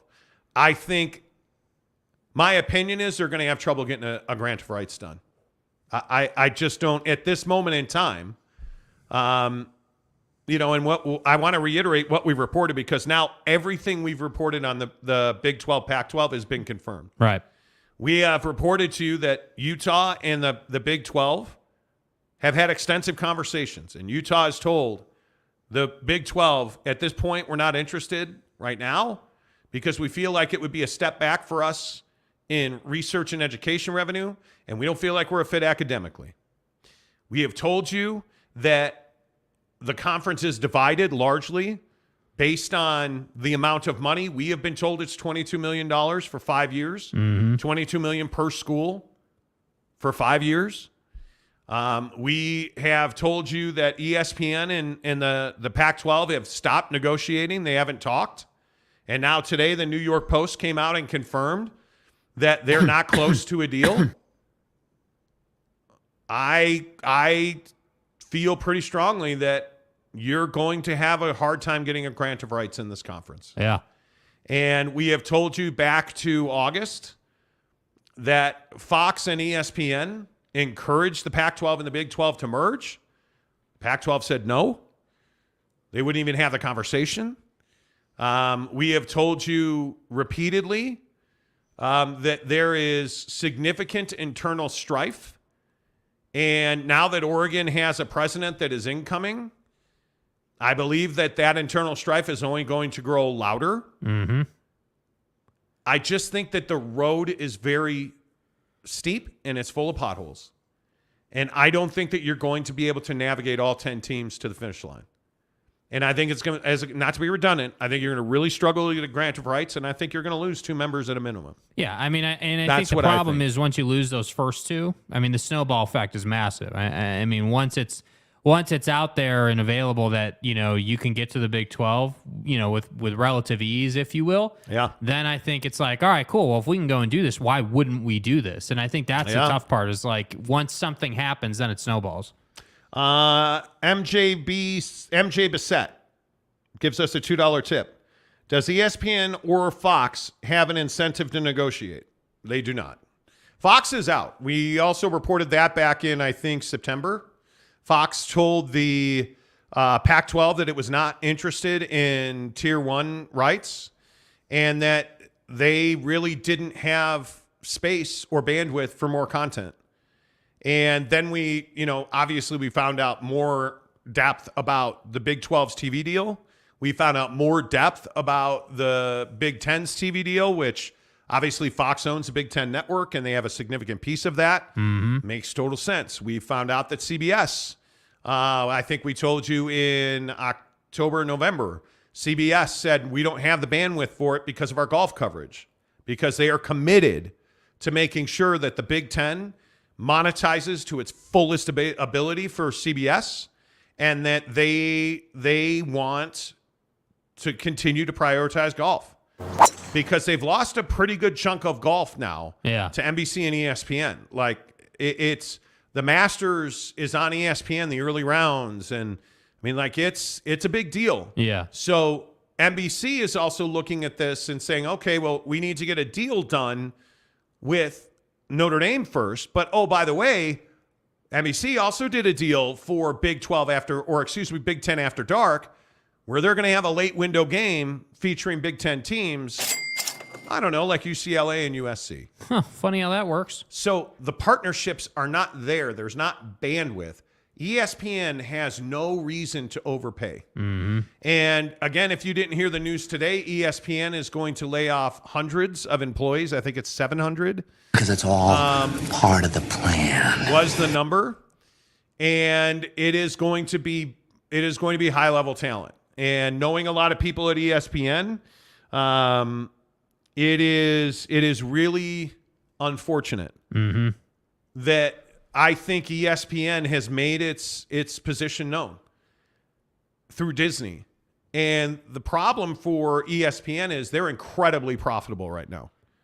They're $10 per television. Everybody who watches ESPN in their home pays $10 for it. So they're making a ton of money there. Even with cord cutting, they're making good money there. All of their memberships on ESPN Plus, well, guess what? Those are $10 too. They have a ton of membership there that's growing. It's not shrinking. You have all of these revenue streams, and they already have brought in new rights deals. And so now they're going to trim back the hiring that they've done. They are going to really look at top-level talent. My guess is, this is a guess, just knowing people at ESPN, I think guys like Stephen A. Smith would be a guy that I think would be untouchable in these layoffs. I would guess Scott Van Pelt is untouchable because I think he's really well liked there and he does really well for the network. I would guess most of their younger NFL talent, the Diana Rossini's, the, pick your guy. Dan Orlovsky. Ryan Clark. Big Swagoo. I mean, I would guess most of those guys are untouchable. You look, though, at Chris Fowler. Mm-hmm. Chris Fowler's not under contract. Now, he is the voice of Grand Slam tennis and the college football playoff. My guess is they will retain him, but don't be surprised if they don't. Because people have I don't remember who wrote about it. It might have been Marchand, was writing about the fact that he wants to be paid like Joe Buck. And, I mean, Troy Aikman and Joe Buck are going nowhere. Yeah. They're going nowhere. Yeah. But you look at the money those guys are making. Those guys are making like $15, $18 million a year. Yeah. Chris Fowler's deal was at $3 million a year. Yeah. Yeah. Tennis is not paying like football. But Sorry, he man. is the voice of the college football playoff. Yeah. He calls their biggest college football games. Yeah. Him and Herb Street. Yeah. So I think it's going to be very difficult. I think there's fat to cut in the NBA department. Honestly, Well- I think there's plenty of fat to cut in that department. There is a lot of people who exist there. They are not vital. I think the biggest problem for the Pac-12 is ESPN's not excited. Yeah. Well, nobody's excited. That's why your deal's not done. I don't Nobody's know about excited. That. I think Apple TV would really like to do a deal with the Pac-12. Wow. The next time I hear that will not be the first time. The problem is I don't think the Pac-12 is excited about Apple TV because there's been no bang for MLS. No. I think that MLS deal was a massive mistake for both parties so far. Now, maybe that changes and maybe people subscribe to Apple TV in droves. But the thing you got to remember is it's okay if you're a subscriber to Apple TV, but you still have to go up a tier and subscribe to MLS. That's a lot of money. Yeah. Whereas it's somebody like Amazon, you're getting it. You're getting that Amazon Prime money, right? Yeah, you are. And by the way, Amazon announced 7,000 more layoffs today. I think the number is, right? But what are those layoffs going to entail? I think those layoffs are going to entail pandemic fat. According to what their CEO, Andy Jassy, I think I read it on CNBC, released a statement today talking about how it's across technology groups and recruiting. And I don't think that has an impact on rights deals. Mm-hmm. I don't think, I don't. But I say, and I bring all of this up to say, Pac-12 doesn't have a whole lot of people asking them to dance. And so when you ask me what I think is going to happen, I think the Pac-12 is going to get a very small deal. If I were the Pac-12, I would do no rights deals that didn't include Amazon. Yeah. Even if it's just Amazon saying, hey, we'll give you a game of the week. You got to have it. I think Amazon is the future. I am all in on Amazon Prime Sports. I am. I believe that's the future because I think Amazon understands that my Amazon app tells me when it's time to order. Hey, order your dog. Like I order dog food through Amazon Prime. Yeah, yeah. Hey, time to order your dog food. Yep. Hey, Thursday night, like it tells me Thursday night football. And they got better at Thursday night football. And I think they would have a fine college football program. The AWS information alone, the stats and information was more than enough. Yeah. To just I thought it was really good. I just think that as every day goes on, Amazon is putting more and more money into innovation. And if they're going to innovate sports, the Pac-12's got to be part of that. Well, and I think what's really interesting, too, is you start looking at Amazon and these rumors about Pat McAfee and, the Pat McAfee deal is a big, I'm glad you brought that up. Yeah. Go ahead. No, please. Well, no, all I was going to say is that I think, you just kind of, I'm a big believer in stepping back and kind of, looking around the landscape and saying, okay, you've got the Pac-12 situation, right? That's kind of over here. Mm-hmm. You've got a guy like Pat McAfee who's bounced around a little bit, wants a certain thing, and is looking for a destination or a home to get that certain thing done. Pat McAfee, just to explain this, don't lose your train of thought. I just want to explain where Pat McAfee is. Yeah. Pat McAfee works for Pat McAfee. And he's been very candid. I watch Pat McAfee's show every day, much to the chagrins of this guy over here. But I watch it every day. He said today, again, I work for myself. I do everything that's on the show. He built his studio, he's got a big barn in Indiana, and everything that has to do with that show doing anything, He's part of it. The problem is his cash cow is FanDuel, who pays Pat McAfee allegedly $30 million a year. And so Pat's trying to find a place where he can make similar money, but do half the work. He just wants to host the show and do College Game Day and all the stuff that he does, but he still wants to make his $30 million a year. Now, is that feasible? I don't know. Because the problem is, much like us, the issue is, you guys know this, you're here, we're on YouTube. Yeah. Pat McAfee's on YouTube. But right now, Pat McAfee is probably making close to $40 million because you see he's got a Bud Light deal. And you see he's got a Liquid Death deal. And you see he's got all these different deals. 5 Hour Energy, I think, is one of, like, all these different deals. And what he's figuring out is what we've been telling you guys for years on this show. This is a job. It's a lot of work. And when you look at Pat and you look at his situation, he's trying to find somebody to pay him the same money but do all of the behind the scenes work for him.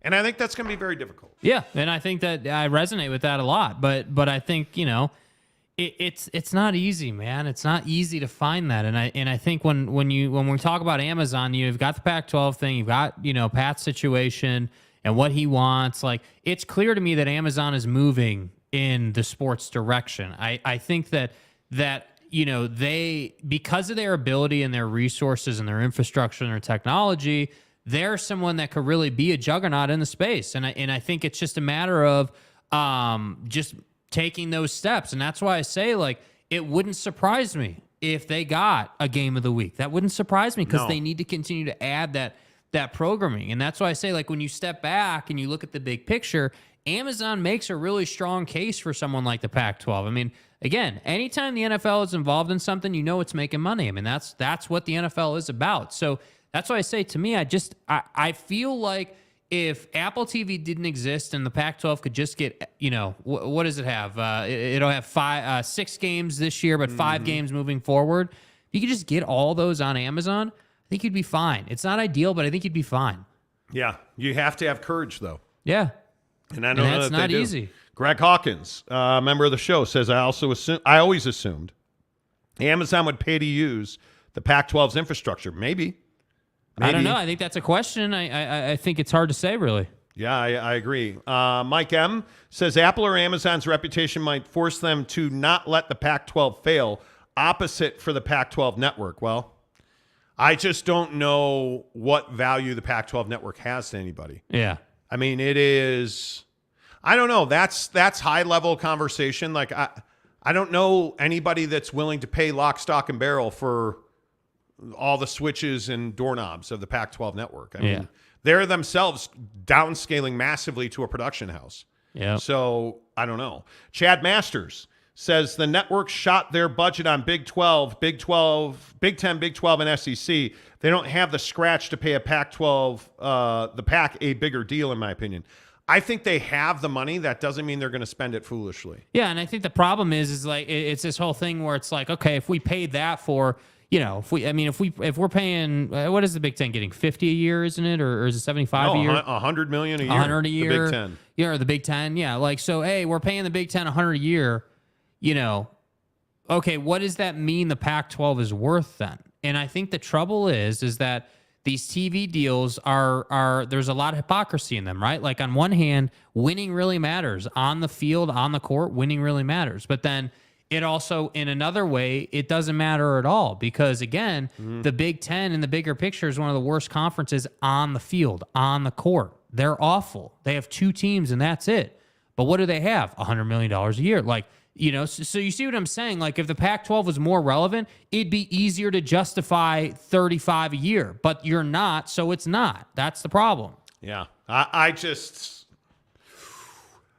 I don't know. And then, by the way, when you start that's an getting interesting point. Like the Pac-12 networks thing, right? When you start getting into that stuff, you're right. That's high-level stuff. That's philosophical stuff. So, like, there's no way to... It's not an X's and O's thing at that point. It's a philosophical, leaders of a company sitting in a room saying, okay, what do we think? Well, we know Kase over at Washington hates streaming, but we know Arizona's about it. So who's got the water? Who's got the pull? Well, we know it's Washington. So that's why I say Amazon would be a great home, but if you don't want that home, what kind of position does that leave you in? Yeah. And it is something where you have to see the future. Yeah. Because I think Amazon's the future. You almost have to make the future you want in these situations. Tanner Plummer says, Pat McAfee is okay, but I'm okay, but him being in a tank top during the show looks a little childish. I think it's who he is. Well, and I think, Tanner, that's a really interesting point. Not a lot of people have brought that up. I think it's an interesting point, but I think that also speaks to, hey, he works for himself and can give anybody the bird. You know what I mean? Like and I think for Pat, that's what he, wants to retain control of. Yep. John Dry says Monty and Jake's show would fit in perfect in the Big 12. I think our show fits in perfect right where it is. Right where it is. Yeah. Brent Burnett, a member of the show. What's up, Brent? Love BYU TV. Too bad for Pac that it isn't not an option. BYU TV produces at a very high level.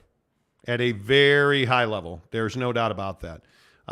Let's see. Greg Hawkins says Spangler, yes, it exists and the infrastructure is robust. The problem was never infrastructure. It was a lack of distribution. The Pac-12 network. Absolutely. 100%. Absolutely right. I don't disagree with that at all. Oh, hey, pull it out, Jake. We're pulling it New out. members, RFR Mac. Hey, Mac. What's up? RFR Mac became a member of the program. Everybody, welcome. Yeah, Mac. And welcome him even more because his avatar is him using a smoker. Yeah. Let's go. Let's go. Let's go. Tanner says welcome. C. Kaufman says pull it out, Jake. I did. Yeah. Gumby Extra Regular says Jake just said that quiet part out loud. Yeah, you did. Yeah, I did. F1 TV could be the model for Pac-12. Guaranteed streaming every race and collaborations with networks for biggest races on cable. Well, F1's exploding. I don't know. Yeah, here's the difference, though. There's demand for F1, right? There's not demand in the big picture for the Pac-12. That's the problem. No, I agree. Greg Hawkins says, what makes me think that BYU wouldn't be able to negotiate the distribution? That would have been on the commissioner. I don't know. BYU TV's got incredible reach. Yeah, and I think Tom Homo is a leader in almost every room that he's in. I agree. By the way, I also confirmed that Tom Homo was involved with the Utah in the Big 12. So we were reporting that Brett Yormark did not begin conversations just picking up a phone and being like, hey, Mr. President. Hey, Mark Harlan. He was using back channels. And absolutely it worked because it got him conversations. James Knight says NBA, 22 minutes away. We'll talk NBA on the program. Stick around for that. James, good to see you. Brandon Butler says the issue isn't money. It's the amount of content they have to broadcast. Fox, ESPN, and CBS are already full each week. NBC would be your only option. And I actually think NBC's full too. Because don't forget, the other thing you got to remember is the NBA deal's coming up. Yeah. And everybody and their brother is going to try and get in on the NBA deal. Including Google. Yeah, everybody is trying to get in on the NBA deal. Jacob DeLambo, Donovan about to prove himself this postseason. Dude, I hope so, man. By the way, he needs to. By the way, Taylor Jenkins said they hope Ja plays Wednesday, so neat. Yeah. Big hour NBA straight ahead coming up in 22 minutes. Tanner says BYU TV people seem to have their heads screwed on straight. If they put their mind to it, they could do a good job in distribution. But it's just not their thing. That's the problem. It's not what they do. McKinley Cutler, who makes amazing cookies, do not ever bring your cookies to me again, sir. We crushed that box God. of cookies, dude. They're so good. No mercy, dude, bro. If you guys want the best cookies, and by the way, they have a home delivery service, reach out to McKinley Cutler. The guy, my God. It's amazing. Spangler says the Pat McAfee craze is going to wear out in the next couple of years. He knows this, thus cashing in. I don't know. I actually enjoy his show. Do you like Pat's show? I mean, yeah, it's a good show. I mean, certainly I would listen to Pat every day, twice on Sunday, more than I'd listen to anything locally. I can tell you that. I mean, I would listen to it more than, Dan Patrick. I think Dan Patrick is at the end. Yeah, and that's fine. I mean, he's had a wonderful career. I mean, I'm not about to. I think it's a relatability issue. Yeah, the problem is Pat McAfee.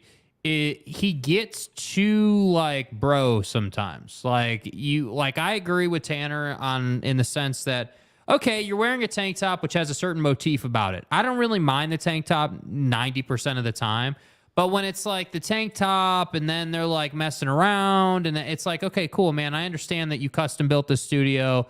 Like, I get that. I respect that, and I would love to custom build a studio. But I think for sports fans and particularly sports talk consumers, they want to show up and have you talking about what they want to talk about, right? And I know that Pat makes a bunch of bread on these interviews he gets, whether it's Aaron Rodgers, Adam Thielen, whoever you want to point to. Rappaport, I think he had on. Like, you know what I mean? Like, so I get that interviews are a big part of what he does, but I would love for Pat to sometimes be a little more serious, in depth. And I'm not saying the whole show, right? Because the genius, and this is something we work on in our show, I'll be candid, like the genius of a great show is giving you 15, 20 minutes of serious talk and then being able to talk about Team Lean, right? Like that balance is what you're always trying to find. And I just think sometimes Pat is a little bit too out there. Now, that doesn't mean I don't like the show. I like the show. I just get burned out sometimes. Yeah, I think every show, including our show, has a lifespan every day. You can listen to 15 minutes or you can listen to 2 hours or you might listen to the whole show. But every show has there's a factor where you're like, yeah, okay, I'll see you guys tomorrow, right? McKinley Cutler says, Pat McAfee is no Monty, but he'll do. Mm-hmm. Oh, you flatter me. You flatter me. Brett Burnett, a member of the show, Utah Utes, just like a little kid saying, let me do it, just watch. Utes and BYU have one thing in common, and that's its founder. Okay. I mean, I'm not getting into the whole founder conversation on this show again. I'm not doing that. In God's name, image, and likeness. We went down that whole thing, and nah, bro. Cougar Tracks, Pat McAfee just doesn't hold up to Monty and Jake. Appreciate you saying that. I love Pat. I do. Tanner says, I wonder if BYU president Kevin Worthen has been involved with conference realignment. He probably has. I have to think he has. Yeah. Mike M says, God, I love cookies. McKinley Cutler. Dude, buddy. Call McKinley Cutler, if you're still watching the show, put your name in here. Like, put your website in here. Let people buy it. Go support him. By the way, speaking of McKinley Cutler, I did get a box from the Girl Scouts yesterday. What? You didn't bring it in? I did not. Why? Because I'm fat. Dude. I will say I had some tag-alongs last night. You're not going to kiss a girl in Taco Bell because it's bros before hoes. Yeah. But when it comes down to, Girl Scout cookies, you won't bring them in because it's cookies over bros. You were sitting in the back seat not supporting me against Mrs. Monty last week. Are you serious with this bros before hoes on Girl Scout cookies? I can't jump into the middle of you and your wife. I had amazing tag-alongs last night. I'll just let you know. Yeah, I'll tag along. What's an erection? Patrick Kinn says, I've been trying to figure out Utah's hang-up understanding academics are important, but with no one being able to tell anyone where and how they'll lose academic dollars, I pose this theory. Here's how they lose academic dollars. I think the issue becomes that when you are in a harbor and the water rises, what happens? All ships rise. When you're in that water with Stanford and Cal and Washington, the water really rises, right? And when you can say, hey, we have this group, our partners at Stanford, really it's Stanford and Cal, if we're being honest, our partners at Stanford and Cal is very different than our partners at KU in West Virginia. That's the difference. And listen, I did a lot of digging in Arizona on West Virginia academics. I understand that they are one of the least rated schools in all of because Division it's garbage. But they're not a bad academic school. They're just not Stanford and Cal. It's really where geographically, I think, where they are, who they're catering to, understand the economic situation in West Virginia. But there are very few AAU schools in the conference. Utah, I think, would come in and be fourth at 105th. Mm-hmm. So you would come in at the top of the conference. I don't know how attractive that is, right? When you look at the way that revenue is generated academically, it was explained to me that a lot of these research institutions, a lot of these grants, a lot of the foreign research money that comes in goes to the Pac-12 because of who they are as a group. And I think there's a lot of value in that. I also think that you're going to lose. I do believe you will lose some money academically. I believe that. I've tried to figure it out. I don't pretend to understand it. I've tried to figure it out. But I think it is very clear that when they are going out in grant season and when they are going out and trying to fund new research and they are trying to fund new buildings, and this is something else that I was talked to about. Somebody was explaining to me that, hey, when you want to build a cancer center, you need the Huntsman Cancer Center, right? And when you're affiliated with, all of these institutions like ASU in Arizona are affiliated with the Mayo Clinic because it's in their backyard. I mean, you have relationships in the conference that get leveraged very easily. It's a phone call. It's a handshake. When you're not that close anymore, I think that changes. Right. Because you're not, again, remember, we're not physically putting, Rice-Eccles Stadium on a flatbed truck and driving it out to Stillwater. You're not leaving Salt Lake City. You're leaving partnerships and relationships. And I think relationships like Mayo Clinic in Scottsdale, that's a big flipping bucket of water, dude. Mm-hmm. Like there's a lot of, when you look at the U and you have an entire medical system, you have an entire banking system, you have an entire, like I got a good friend of mine's getting his MBA. He went back to Utah to get his MBA. Like education is so much more significant financially. Sports don't even matter in the grand scheme of things, man. Like, I not to keep going on about this Bill Riley interview today, but President Randall was like, why didn't you come and talk to me last night? On the air, they're talking about how Bill Riley at ESPN 700 in Salt Lake City interviewed President Randall from Utah today. Yeah. And he says to him, well, hey, I saw your wife at the game last night, and I waved at her, and, it's... Right. And President Randall says to him, well, why didn't you come say hello? Well, I was calling the game. And President Randall's like, oh, yeah. That's right. I forgot you call the games. That's right. Yeah. It's just the voice of the ladies' team. Taylor Randall does not give a damn about the radio deal. He just wants to be seen at a basketball game. Yeah. That's who we're talking about that are making these decisions. They're academics. They're not football fans. They're not baseball fans. They're not hockey fans. They're fans of academics. Yeah. They're more jacked about the new professor hire than they are the new coach hire. Yeah. You just got to understand that. I don't know. Let's see. Gumby Extra Regular says Pat is cringe. Ken Williams says I watch it too. Paul McNaught, not a member. Paul McNaught. Paul, what happened here? Not a member? Not a member? So you're no end donuts. Let's go. Let's go. But you'll do. And donuts, welcome to the club, my friend. Bigfoot says, Jake, pull it out. Yeah. Will that ever get old? Nope. Jake, pull it out when we get a new member. Will that ever get old? Nope. It's never going to get old, just like Bucked Up Energy never gets old. Make sure you click the link in the description of this here program below. Get your free samples. I tell you every day, like I'm sitting here, it's almost empty now because I love it. But Bucked Up Energy, I'm drinking the white can today. Most days you notice I drink a black can. Well, that's 300 milligrams of caffeine. Today, I already had a Miami this morning. So I wanted to go light because it's already 4 o'clock. So 100 milligrams of caffeine in the white can. That's what I love about Bucked Up Energy. No matter the time of day, they have a product that's going to work for you and deliver the result you're looking for, right?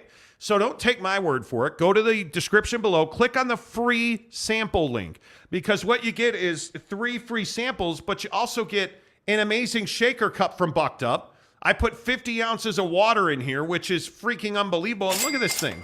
This thing is like beefy. It's big. It's durable. I dropped it on the ground in Arizona. Did it crack and break? It did not. Don't need any educational money to get bucked up. Because it's bucked up. Yeah. So get the free samples. You can pick any color shaker you want. But here's the other thing, you guys. Pick any of the samples you want. Just don't. You can go in there and get pre-workout. You can go in there and you can get electrolytes. You can get greens. Like, go pick any of the 3 samples you want. Pick the shaker colors you want. They'll send them right to your doors, coast to coast, no matter where you are. click the link in the description below and get the free samples and the free shaker. Then come back and tell me how amazing I am. Because we never ask you to spend money before we give you an opportunity, right? We're always working discounts and promo codes. Well, this is absolutely free. Yes. If you're in Utah, go to any of their Bucked Up stores. I personally shop at South Jordan, Murray, and Orem. They're super nice. Walk in and say, hey, I heard about you on the Monty Show. They'll give you a free can of Bucked Up Energy. Yeah. Right? Go to their website, buckedup.com. Use the promo code Monty to get 20% off your purchase at checkout. I personally buy greens. I do a shake every day. I told you about this last hour. I do a shake every single day. In the morning, I go to the gym at 5, come home, make a shake, and what do I put in there? 1 big scoop of Bucked Up greens. And they taste good, and they're great for you. Trust me when I say Bucked Up is amazing. Get the free samples in the link below. Make sure you tell them you heard about it on the Monty Show. A couple more before let's see. A couple more before we get to football at 50. Greg Hawkins says, I drank a Bucked Up at 7 p.m. the other night and stayed up until 2 a.m. in the morning playing Xbox. Well, see, okay, listen. but here's the real question. Since you decided to be committed and drink a Bucked Up at 7 p.m., what game were you playing? Are you a Call of Duty guy? Are you an F1 guy? Halo guy? Like, what are we talking about here? Like, what kind of gamer are you? I am Greg. Man, I have not played a video game other than hockey in so long. Brady Cook says, right? Brady Cook says also cold showers are great, dude. I think we're just gonna have to start doing it after the workout, dude. Like, it just is what it is. But it will limit your gains. Yeah. You know what you have to do? You got to nut up and do it before you go to bed. That's what you have to do. I'm telling you. I love my cold plunges, dude. I love my cold plunges. Dale Donuts says, just had a Miami like Rocket Pop better. Hey, man, everyone's got their flavor. Everybody's got their flavor. Gumby Extra Regular puts in the Bucked Up logos. I love that. McKinley Cutler says, Bucked Up low stem is awesome for late night workout people like me. Dude, that's, again, not to be redundant. Dude. It's cash. Not to be redundant. What you bench? Bucked Up has a product for everybody. Do you even live? Incredible. Jeremy Callahan, slamming 2 Miamis one after the other, highly recommended. We're not going to talk about, we're not going to get into, somebody's significant other being upset about the time that you had chugged a couple of Miamis. Yeah, happened. She does not allow me to burp on the show. So, look at me. Jacob Reed gives us a $5 tip. Thanks, Jacob. Appreciate that, bud. Says, so you're telling me since Utah isn't playing Stanford in football anymore that they cannot work together again? No, that's not at all what I'm telling you. It has nothing to do with athletics. Yeah. Nothing. Yeah. What it has to do with is conference affiliation and relationships. When you're in the same conference, you see each other on a regular basis. You talk to each other on a regular basis because you have commonalities and your business is shared, right? Like you're in the family. Hey, we got to have a conference call. Hey, guys. Uncle Judy crapped herself again. Got to have a conference call. Me? Right? So when you're in the Pac-12, your presidents talk all the time. It's not easy to call somebody in the Big Ten and say, hey, we want to do XYZ. Because they've got 50 other guys in their conference trying to do the same thing with them. But no one's going to disrespect me. If you're Utah and you're not in the same conference as Cal and Stanford, and let's say they're in the Big Ten, I mean, you have a laundry list of people ahead of you just to get on the phone with the president. Yeah. So it has nothing to do with sports, man. It really has nothing to do with sports. Nate Davis, President Randall needs to grow up and get rid of him and get a new president who cares about academics and sports, because right now we don't have a president that cares about both things. I don't think that's true. I think he cares about sports. I think he's doing his job. Yeah. It is his job. What is the primary function of a university? To educate people. His primary job. Educate me, bruh. His primary job is not to get a TV deal. His primary job is to get people MBAs. And to do research and better his community and better his environment and better his world. Yes. And President Randall's doing that. Yeah. I mean, it to me anyways. Greg Hawkins. I played Dead by Daylight, Madden 23, and Red Dead Redemption 2. Okay, two of the three I'm good at. Daylight, I don't know what that is, man. You know. Arlington Bear says 1 membership for every sorry team left in the 10. Oh, look at that. Look at the gifting. Look at the gifting of memberships. Let's go, yeah, who's Karn. getting some gifts here? Let's go. Appreciate you. Kent Hone gifted a membership. Let's go. Let's go. Appreciate that. Way to go. Did I miss one? I think I might have missed one. Casual. I could be wrong. But you guys, if you're not a member, go get a membership. Yeah, go do it, it's dude. great. All you got to do, and again, this is just sourced information out of the chat, but apparently all you have to do to get a gifted one is go up there and click on it and pick it up, apparently. Yeah, that's what I'm saying. Let's see. Ryan Buckley, not a member. You should go get a membership. Any Utah Jazz news, my guys? Well, thank you for asking, dude. I needed to be saved. You're unfortunately not going to have Lauri Markkanen tonight. You're so fucked. You're unfortunately not going to have Jordan Clarkson tonight. You're so fucked. And unfortunately,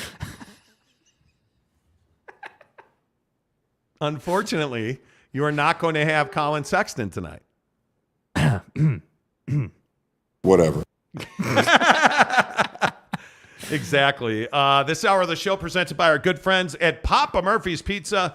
Make sure you use the promo code Monty25 to get 25% off your purchase at Papa Murphy's Pizza.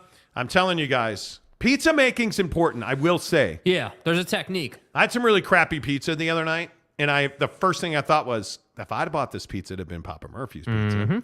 Because you get the traditional crust. Barbecue sauce. Am I alone on barbecue sauce? No, I'm with the barbecue sauce gang. You turned me on to that thing like a year ago. I'm all about it. So in the comments, are you team barbecue or are you stupid? Or I mean, team red sauce? Please. Probably came out wrong. Are you? I'm kidding. Relax. I'm kidding. I know you're not stupid. You're slow. The point is, Everybody is outraged. Are you team red sauce or are you team barbecue sauce? Because I'm team barbecue sauce. I am also, Utah Jizz, my guy. Barbecue with chicken / bacon. I don't eat bacon.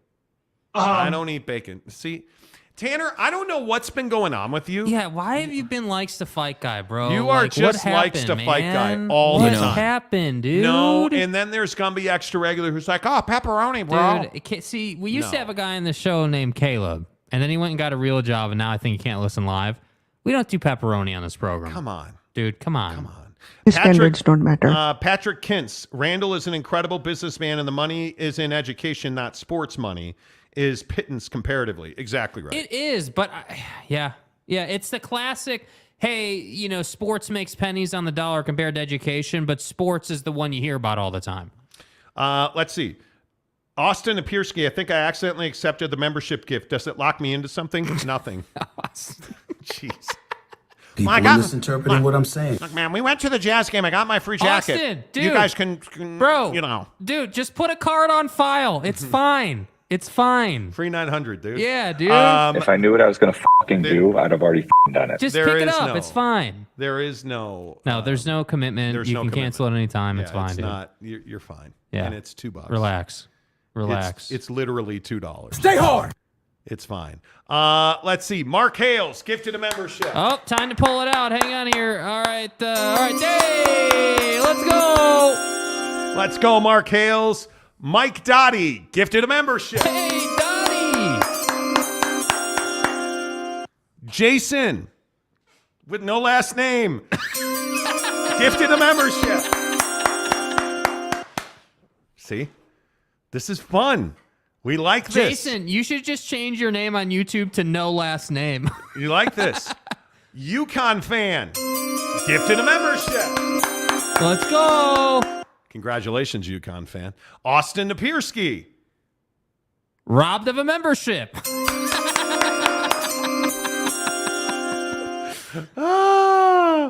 I love it. I love it. Tanner already declared himself. Right, yeah. Jet Wayman, the tile king of Utah. So, Jet. By the way. Yeah, how'd the shower turn out? He did your shower, didn't he? Teddy Wayman did our shower at the crib, and it's amazing. It's amazing. You killed it, dude. Really well done. He says Team Barbecue. Yeah.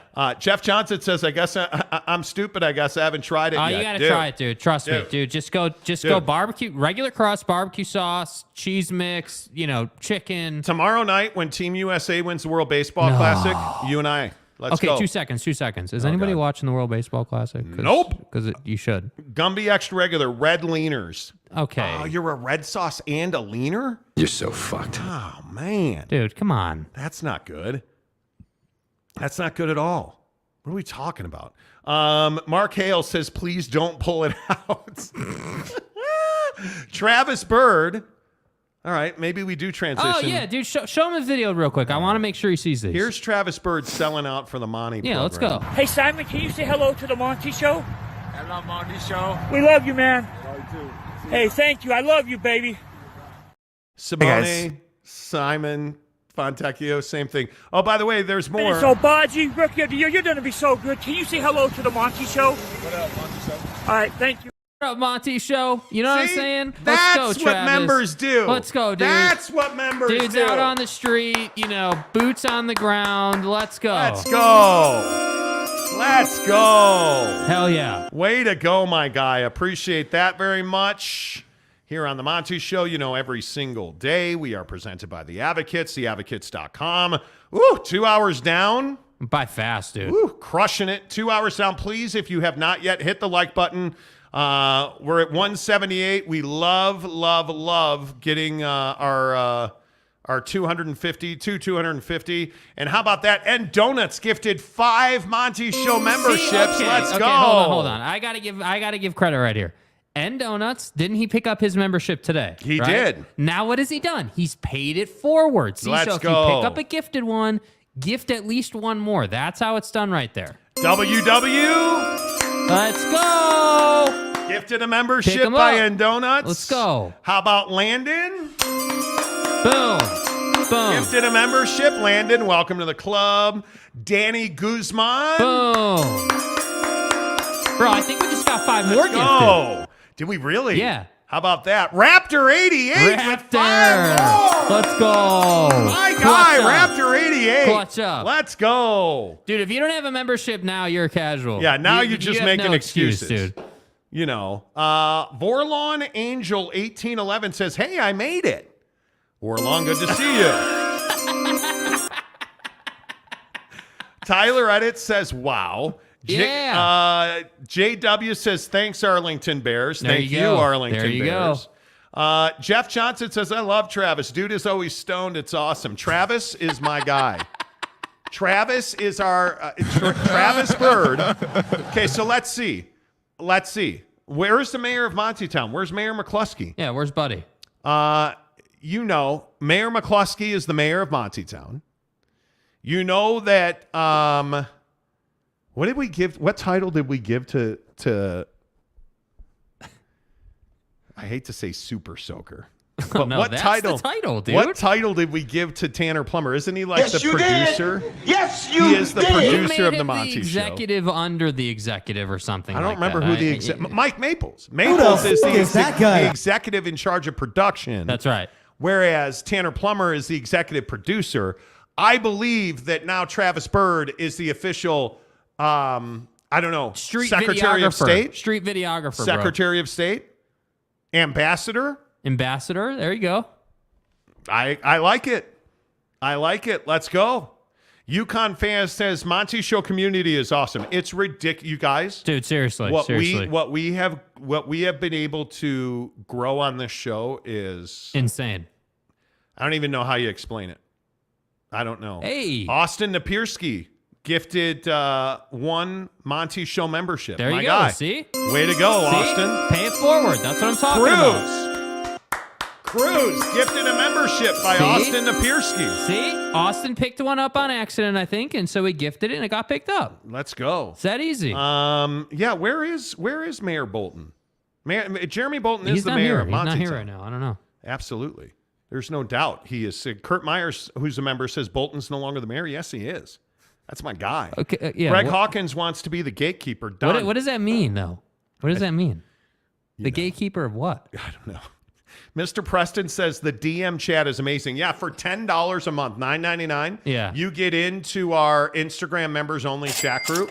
Well worth your time, bro. Yeah, it's off the hook. Everything from breaking news before YouTube sees it to talking about soaking to, I mean, just everything. Oh, my God. A day we never thought we would see. Whoa! Ruff's official. Yeah, there we go. Ruff's official is Wait, a he's member of the show. What? Ruff's mother official Let's is go, a member baby. of the show. Let's go. Are you kidding me? Razzle dazzle. Love it. Love it. Love you, Absolutely Ruffs, love dude. it, Ruffs. John Dry says the mayor in San Francisco. No. Nah, dude, that's a different man. Yeah, you know, can't have a gatekeeper without a keymaster. Well, Jeremy Callahan, if you want to be the keymaster. Hey, man. You know. Yeah. You know. Brandon Butler says there is no Tanner, only Zool. Okay. Okay. Travis Bird says, I'm a Goodwill ambassador, the Monty Show, and the biggest shout out to the Monty Show ever is coming this Thursday. What's this? Okay, This Travis. Thursday. Okay, can you fill us in on some exclusive information? You tease. What's going on Thursday? Let's go. Mark Hales, hang on. Assistant to the traveling secretary, Mark Hales. Whoever came up with that shit needs Lopes to be Van fired. Gabe says Instagram member chat group or Tanner Plummer call club.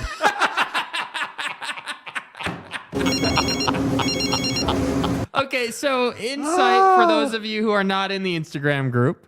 There is a thing that happens, and it's not just Tanner. I mean, Mapes has done it. Like, there have been multiple people who have accidentally called the group chat. And every time that happens, chaos ensues. It does. It does. Landon McCurdy, pumped up to be a member. How do I pay it forward? I think you just Need click some at the help bottom. from the chat on that one. We do not have the ability to pay it forward for you, so someone needs to explain that. Yeah, we do not have the... I believe at the bottom there's a $ sign that you can click on, and it gives you the option to gift, but I could be wrong. Yeah, I don't know. Yeah, it's hard for me to say.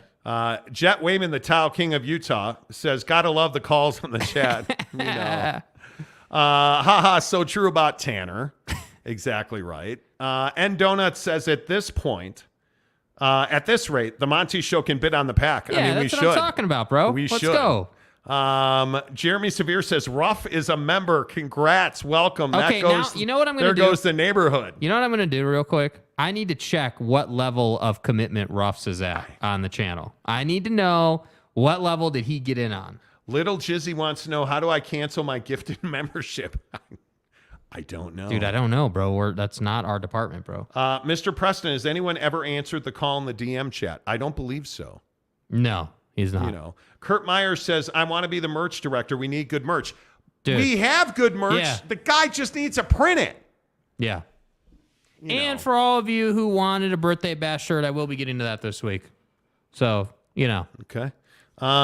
Tanner says, I did answer a call once from Ken Williams. It was super awkward. Ken's out in the field before he sold his farm, like, you know, doing whatever farmers do out in the field. Okay, that's funny as hell. I don't even know what you say. I don't even know what you say about that, Tanner. Like, what is that? Cougar Track says there is strength in numbers. Facts, there is. dude, And facts. I don't even kid when I say this. It is our absolute honor, the way that you guys have come together to support this show. Like, it's incredible. I don't even know. Like, it's crazy. But here nor there, we appreciate every one of you. Let's talk Utah Jazz and the NBA on the Monty Show. Presented by our good friends at Quick Quack Car Wash, the best car wash in the business, you guys. Quick Quack Car Wash has been, always will be, because you know when you hear Quick Quack Car Wash, dude, it's a great car wash. Yeah. Your car's going to look amazing. The problem that you have with your car looking as amazing is people can't stop and won't stop checking you out. Okay, guys, I'm going to tell you the secret to impressing my neighbors, the wife, coworkers, you name it. I just swing by Quick Quack. It seriously takes 2 minutes, and people can't stop, won't stop checking me out. Getting a clean car is definitely my best life hack. Kids are messy, camping's dirty, but my truck sure isn't. Gotta love that. Can't stop, won't stop checking you out. Make sure you go into your local Quick Quack Car Wash, you guys. First of all, tell them you heard about it on the Monty Show. Second of all, make sure just one time. I know so many people tell me, well, I don't use the vacuums. I just go, okay, that's cool. But when you get your membership, I'm a member. I have the highest membership they make. Keep it real. And I probably, in this weather, I'm getting like 2 car washes a week. Yeah. The best part about Quick Quack is they have 2 vacuums for each stall. You get one that's got like that longer, thinner accessory vacuum where you can do your cup holders, you can do in between your seats, and then they have the bigger attachment at the end where you absolutely can do like all your floors. Can you measure it? Oh, you can measure it. It's amazing. And the other best part is you get free damp towels, which is the only way to wash your car, to dry your car, to do your windows, to clean off your dashboard. I'm telling you, you get the hookup at Quick Quack Car Wash. Best. It's absolutely worth your time. It's 5 to 7 minutes. That's the other thing I love about it. They really value your time at Quick Quack Car Wash, which I love. So hook it up. Jeremy Callahan says, will Quick Quack get your car totally ducked up? They will. See what he did there? See ducked what up. he did there? It's like Quick Quack, duck. Yeah. Ducked up, like you know. effed up, you know? You know. Let's see. Bussin' Ruru. How come the X to close out live chat is bigger than the X on, like, why would you see, man, now you're going to get reduced. Yeah. You know, like, why would you say these terrible things? Yeah, and there you go. So be well. Let's talk Utah Jazz. Yeah. Who's ready to tell me how amazing I am? And Pack your shit. Let's go. You know. And I say this because right, yeah. Mm-hmm. Jordan Clarkson's not playing again. And I think this is no longer, I think this is a thing now that's awkward. I think you're looking at a situation where there's no hurry to play Jordan Clarkson, and Jordan doesn't seem to have a hurry to get back. Mm-hmm. And why are we walking? Come on, man. What? Anyway, the point is, why is Jordan Clarkson not playing? And I guess the bigger question for me is, do you have concern about that? Because I feel like he's rather checked out. And it's frustrating to me that he's rather checked out, because I think Jazz fans deserve better. Jordan Clarkson has been widely and roundly supported in this town for his entire time here. Like, he has been a legend.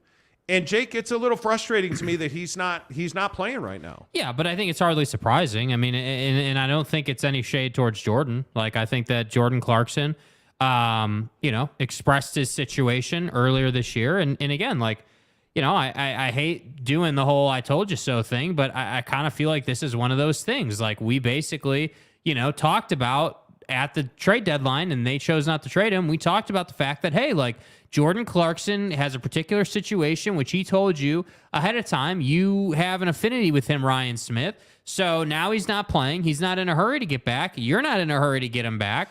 And all of a sudden, it seems kind of awkward. It seems kind of odd. Like, Jordan's always been a guy that's been Mr. Play Through Anything, right? Like, Mr. I'm going to play my ass off for this town and this city. And now all of a sudden you're telling me a finger's keeping this guy out? You're telling me if you were competing for an NBA championship that he wouldn't be playing right now? Well, we all know he'd be playing. And I think Jordan would admit that he'd be playing. And it comes back to this whole concept of you should have traded Jordan Clarkson. You should have gotten the value out of that investment at that time. And you chose not to because you think that Jordan Clarkson is going to give you some kind of hometown discount, when the reality is the rest of the league's going to come calling it $90 million plus over 3 to potentially 4 years, and you're not going to be willing to match that. It's not that, like, the salary cap is going to tell you shouldn't match that. So I just think it's kind of a silly proposition. Now, again, because everyone always says, oh, well, you guys are too hard on Ryan Smith. I think Ryan's done a good job overall.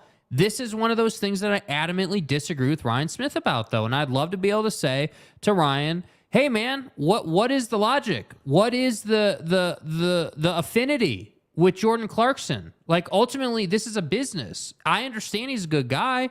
I understand he's represented the organization well. Yeah. I agree with that. But ultimately, this is a business, and I think that you can't get away from that. You can't, all of a sudden just be like, well, it's JC, so, we're going to do something we probably shouldn't do because we'd like to bring back a guy we probably shouldn't bring back. That's the issue here. That's a mistake. Yeah, it's a mistake, man. Yeah, and I think while you're hitting the like button right now on the program, I think when you look at Like a guy like Lauri Markkanen, I'm not so concerned that he's not playing tonight. The thing that bothers you so much about Sexton and Clarkson is there's questions about their future on this roster. I think obviously you signed Clarkson to an extension in the summer, and a lot of this is forgotten. But why would you sign Jordan Clarkson to an extension this summer? Ask yourself that question. Is signing Jordan to a deal that is $72 million, add a fourth year, and let's get to $96 million. That seems absurd to me. A guy like Colin Sexton, this is a lingering injury now. How much concern do you have over his ability to stay healthy? I have a lot of concern about that. Because while next year you likely will be a mid-table playoff team, you can't tell me 2 years from right now that you believe that he's an integral part of the team that's pushing to the top of the Western Conference. Yeah, I just can't believe it. Not the way he's played this year. I understand he's coming off of an injury. I understand those years after injuries can be injury-plagued. I get it. This is different. And maybe you're not rushing him back, but I think, again, you need this guy to play minutes. You need to know what this guy is, right? And I think you're getting scintillating performances from Talon Horton-Tucker. I think you're getting really good performances from Chris Dunn at times in stretches, right? Right. Walker Kessler, we know who that dude is. Lauri Markkanen, I think we know who that dude is. Everybody else, there's a question about them. And are you not dressing Jordan Clarkson because he's not going to be here? Are you not dressing Jordan Clarkson because Ochai Agbaji needs more minutes? Because Simone Fontecchio needs more minutes? Like, these are things we need to understand. Yeah. The one thing I do know is I think it is far from a slam dunk that Jordan Clarkson signs here in the summer. Yeah, I agree. I think it is a big, big question. Yeah. Colton Bitton. What's up, Colton? Who wins more the rest of the way, the Lakers or the T-Wolves? Well, geez, that Anthony Edwards news was huge. If you missed it, Anthony Edwards had one of the gnarriest ankle sprains. Yeah, I've ever seen. My God. He is going to be fine. He's out of a walking boot. He seems to be week to week. If he's healthy and Cat can get back, it's the Timberwolves. Because I'm not, like there was a weird update on LeBron. I say a weird update. LeBron apparently is going to play at some point in the remaining 3 weeks. They believe he'll be back. And I think that's vital. But if LeBron comes back with 2 games left in the season, why are you playing him? Because you're not going to be a playoff team. Anthony Davis ain't that dude. And again, and you will apologize to him on this show right now. Here comes a Julius Randall take. Do not slander Austin Reeves. Oh, Austin Reeves. Do not slander my guy. Right. Come on, 35. Pulled them over the winning line. But before the show, you said this was not a special performance. This was not a special night. This is within his capabilities. Mm-hmm. Is this who he's been all year? No. But LeBron hasn't been hurt all year. Anthony Davis hasn't been healthy all year. They haven't needed him to be this guy. Austin Reeves has been hurt this year. But this is what he's capable of. Is he going to score 35 every night? No. He's a 20-point-a-night guy in this league. There's no doubt about that. He's capable of shooting you to a win. Because note, he didn't do those 35 on like 10 3-pointers. He was 1 of 4 from 3. He did that in the mid-range, and you know what really impressed me about Austin Reeves? He said, I studied Trae Young and James Harden to learn how to get fouled in this league. So he understands if you're going to be a top-tier player, you got to get to the free throw line. Mm-hmm. A lot of guys in this league don't get that. So you will stop slandering Austin Reeves. I don't think I've slandered him, dude. Well, you said that he was an average role player. When did I say that? I mean, routinely, like today. Okay, I know he's no Tyrese Maxey, but he'll do. Oh, no, right? Tyrese Maxey's a better player. Yeah, he may be a better player, but I think that, look, I think he had a special night. I agree, he's a 20-point-a-night player. I'm sick and tired of the Lakers being sick and tired. That's what I'm sick and tired of. I'm tired of the Lakers not being who they should be. I don't disagree with that. Like, I'm tired of hearing about Anthony Davis being hurt. Move on from the guy. Yeah. Dude, move on from LeBron has showed us he still has gas in the tank somehow. Yep. I don't even disagree with that. I really don't. So to answer the question, who gets more wins? Like the logic says the Lakers, but I don't have a lot of confidence in either of those teams. Yeah. Kent Hone says, thanks, Arlington Bears. McKinley Cutler says, Walker Kessler's a stud. Agreed. A special player. Agreed. And I think That's what you get out of these last couple of weeks. Show me some more of that. And I'm not worried about injury risk. Play the guy. Play the guy. He's young. He needs to run. Play the guy. Yes. I love his development because he's gotten so much smarter. Kurt Myers. So the Monty Show is admitting that the Jazz are first in line for Volkswagen. No, I'm not admitting that at all. No, we're not actually. I still don't believe in let's do this again. Let's do this again. Man, this is so tired. I'm happy to have the conversation. Listen, Markkanen, Clarkson, and Sexton are out tonight. Sacramento's a 6.5-point favorite, 238.5. Are the Jazz tanking? I don't think they're tanking. I don't. If you were tanking, you would have never beat Boston. If you were tanking, you'd have never won some of these games that you've won. Like, I hear me clearly. Like, I don't think I've wavered on this at all. They're not tanking, and they're certainly not tanking to go and get VW. And I know that guys like Kurt Myers and Travis Bird and, all these guys, you all want VW. That's cool and everything. I'm telling you, the guy's not a superstar in this league. He will be an injury-prone, career-shortened player. He will. You will get maybe 7 or 8 good seasons. The first 3 seasons will be injury-plagued. He'll play 5 seasons, maybe an injury here or there, but he'll be healthy enough to make a difference for you. And the back end of his career is going to be injury-prone. That's who this guy's going to be. We've seen this story before. So the idea... And the real problem with the whole VW thing, they don't need to tank to get VW. No. They've got 15 first-round picks. Like, if you wanted to go get VW, you'll trade up in the draft to do it. So the idea that they're tanking is just flawed altogether. And I'm tired, honestly, I'll be like straight up, I'm tired of Jazz fans asking, are we tanking? Dude, there's 2 weeks left in the season or whatever it is. You're not tanking. You've won too many games. Like, what are we talking about? I don't disagree at all. I think you're exactly right. And I think the hardest part for me is that I think Ryan Smith is far too competitive to tank. I mean, if dude was not showing up to games, I'd be like, yeah, he's checked out. He's checked out. But he's there in his awkward haircut and hat every single night. Right? I mean, he's there, man. Like, him and his kids, him and his wife, him and his friends. Like, he's at every game. And I respect the hell out of that because this team's not fun to watch sometimes. No, it's not. Right? But I'm telling you tonight, they're probably going to get rolled over by Sacramento because I can only say it. And again, you stop slandering Sacramento. That's a good team. Yeah. They're no longer. They should beat the Jazz. Right? They're what are they? -6.5 tonight? Yeah. De'Aaron and Sabonis are a really nice combination. I think Sabonis is one of the best. The Halliburton trade now looks like a really good trade for them. A really good trade. Although Halliburton's been hooping. Yeah, but I was just going to say, I don't think that Halliburton's a bad player. Yeah. Because he's not a bad player. Yeah. But what I think you're finding out is the Kings needed an operator in the paint. Right. And it was never going to be Boogie Cousins. It was never going to be Rashawn Holmes or any of the other scrubs that they ran out for however long. They needed an operator, and Sabonis has given them that. And I think De'Aaron Fox has taken this massive jump forward in development that's nothing short of impressive. Yes. It is really impressive to me that you have a guy in De'Aaron Fox who a lot of people thought he was done in Sacto.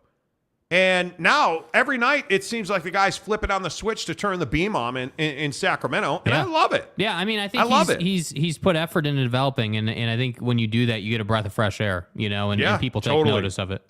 Totally, and wait, did you say take note? I thought you said take note. I was going to say take note, but then I refrained from saying take note, or excuse me, tank note.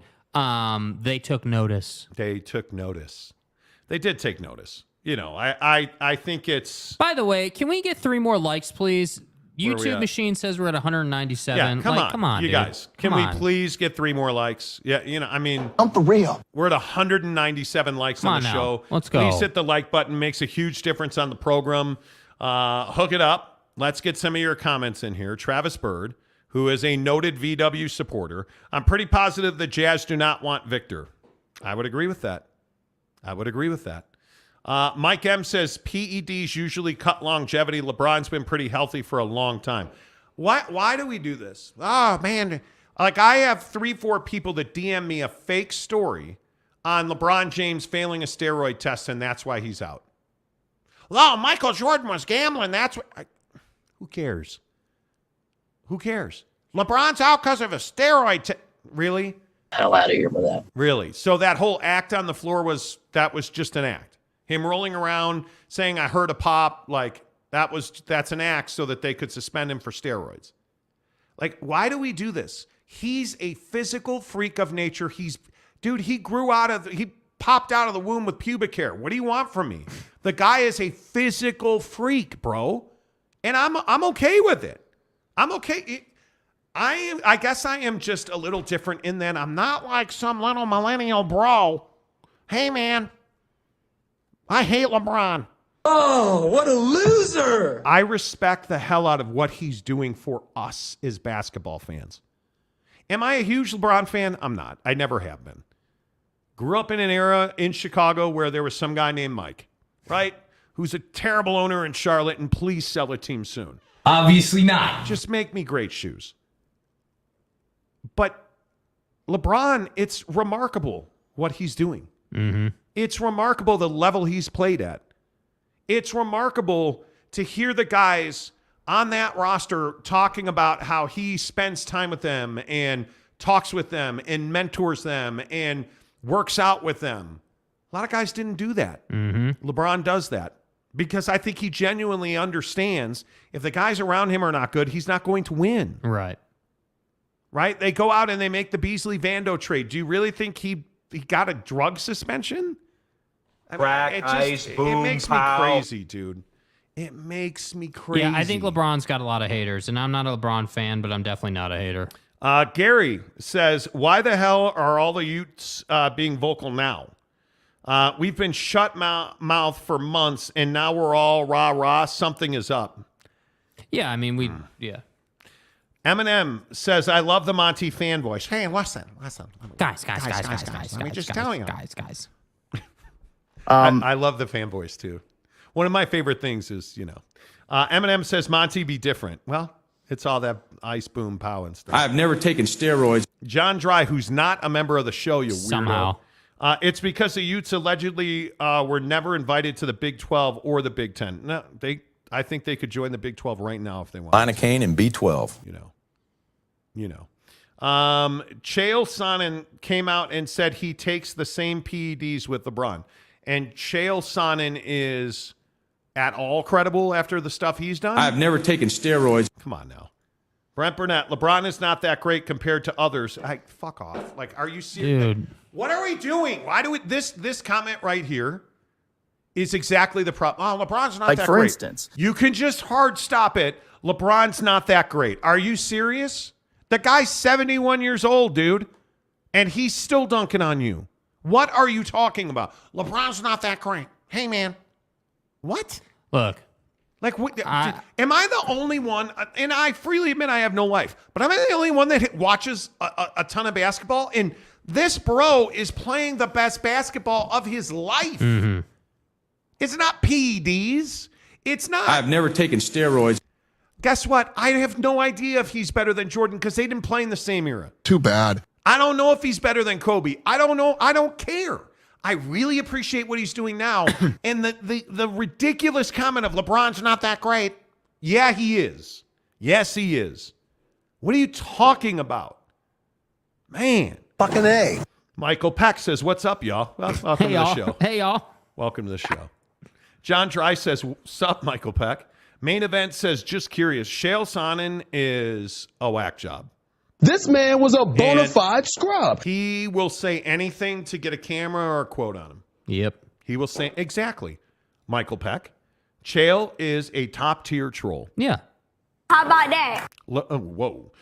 Jet Wayman, LeBron is one of the greatest to ever do it, if not the greatest, and I'm a Jordan fan. Yeah, that's dude, what I'm saying. saying. I have Jordan and Kobe above him, but that doesn't mean that Jordan or that LeBron is all of a sudden some scrub who's not good, dude. I mean, the guy is one of the greatest of all time, and there's no doubting it. Why can't we respect people, man? Like, why can we not put respect on LeBron for the sheer, just the longevity of it? Yeah, I mean, that's LeBron's at the end of the day. Like, I mean, if you're a LeBron hater, you're going to point out the finals record or maybe some of these other things, but it's I all think, valid. That's valid. But I think ultimately LeBron's legacy is the longevity. LeBron's legacy is, mentoring guys. Like LeBron's legacy in my opinion, will be different, than Michael's was or Kobe's was. I think LeBron has been, for everything that he hasn't been in social injustice stuff and off the court stuff, I think he's been that guy on the court, and I think he's been that guy in the locker room. And I also think,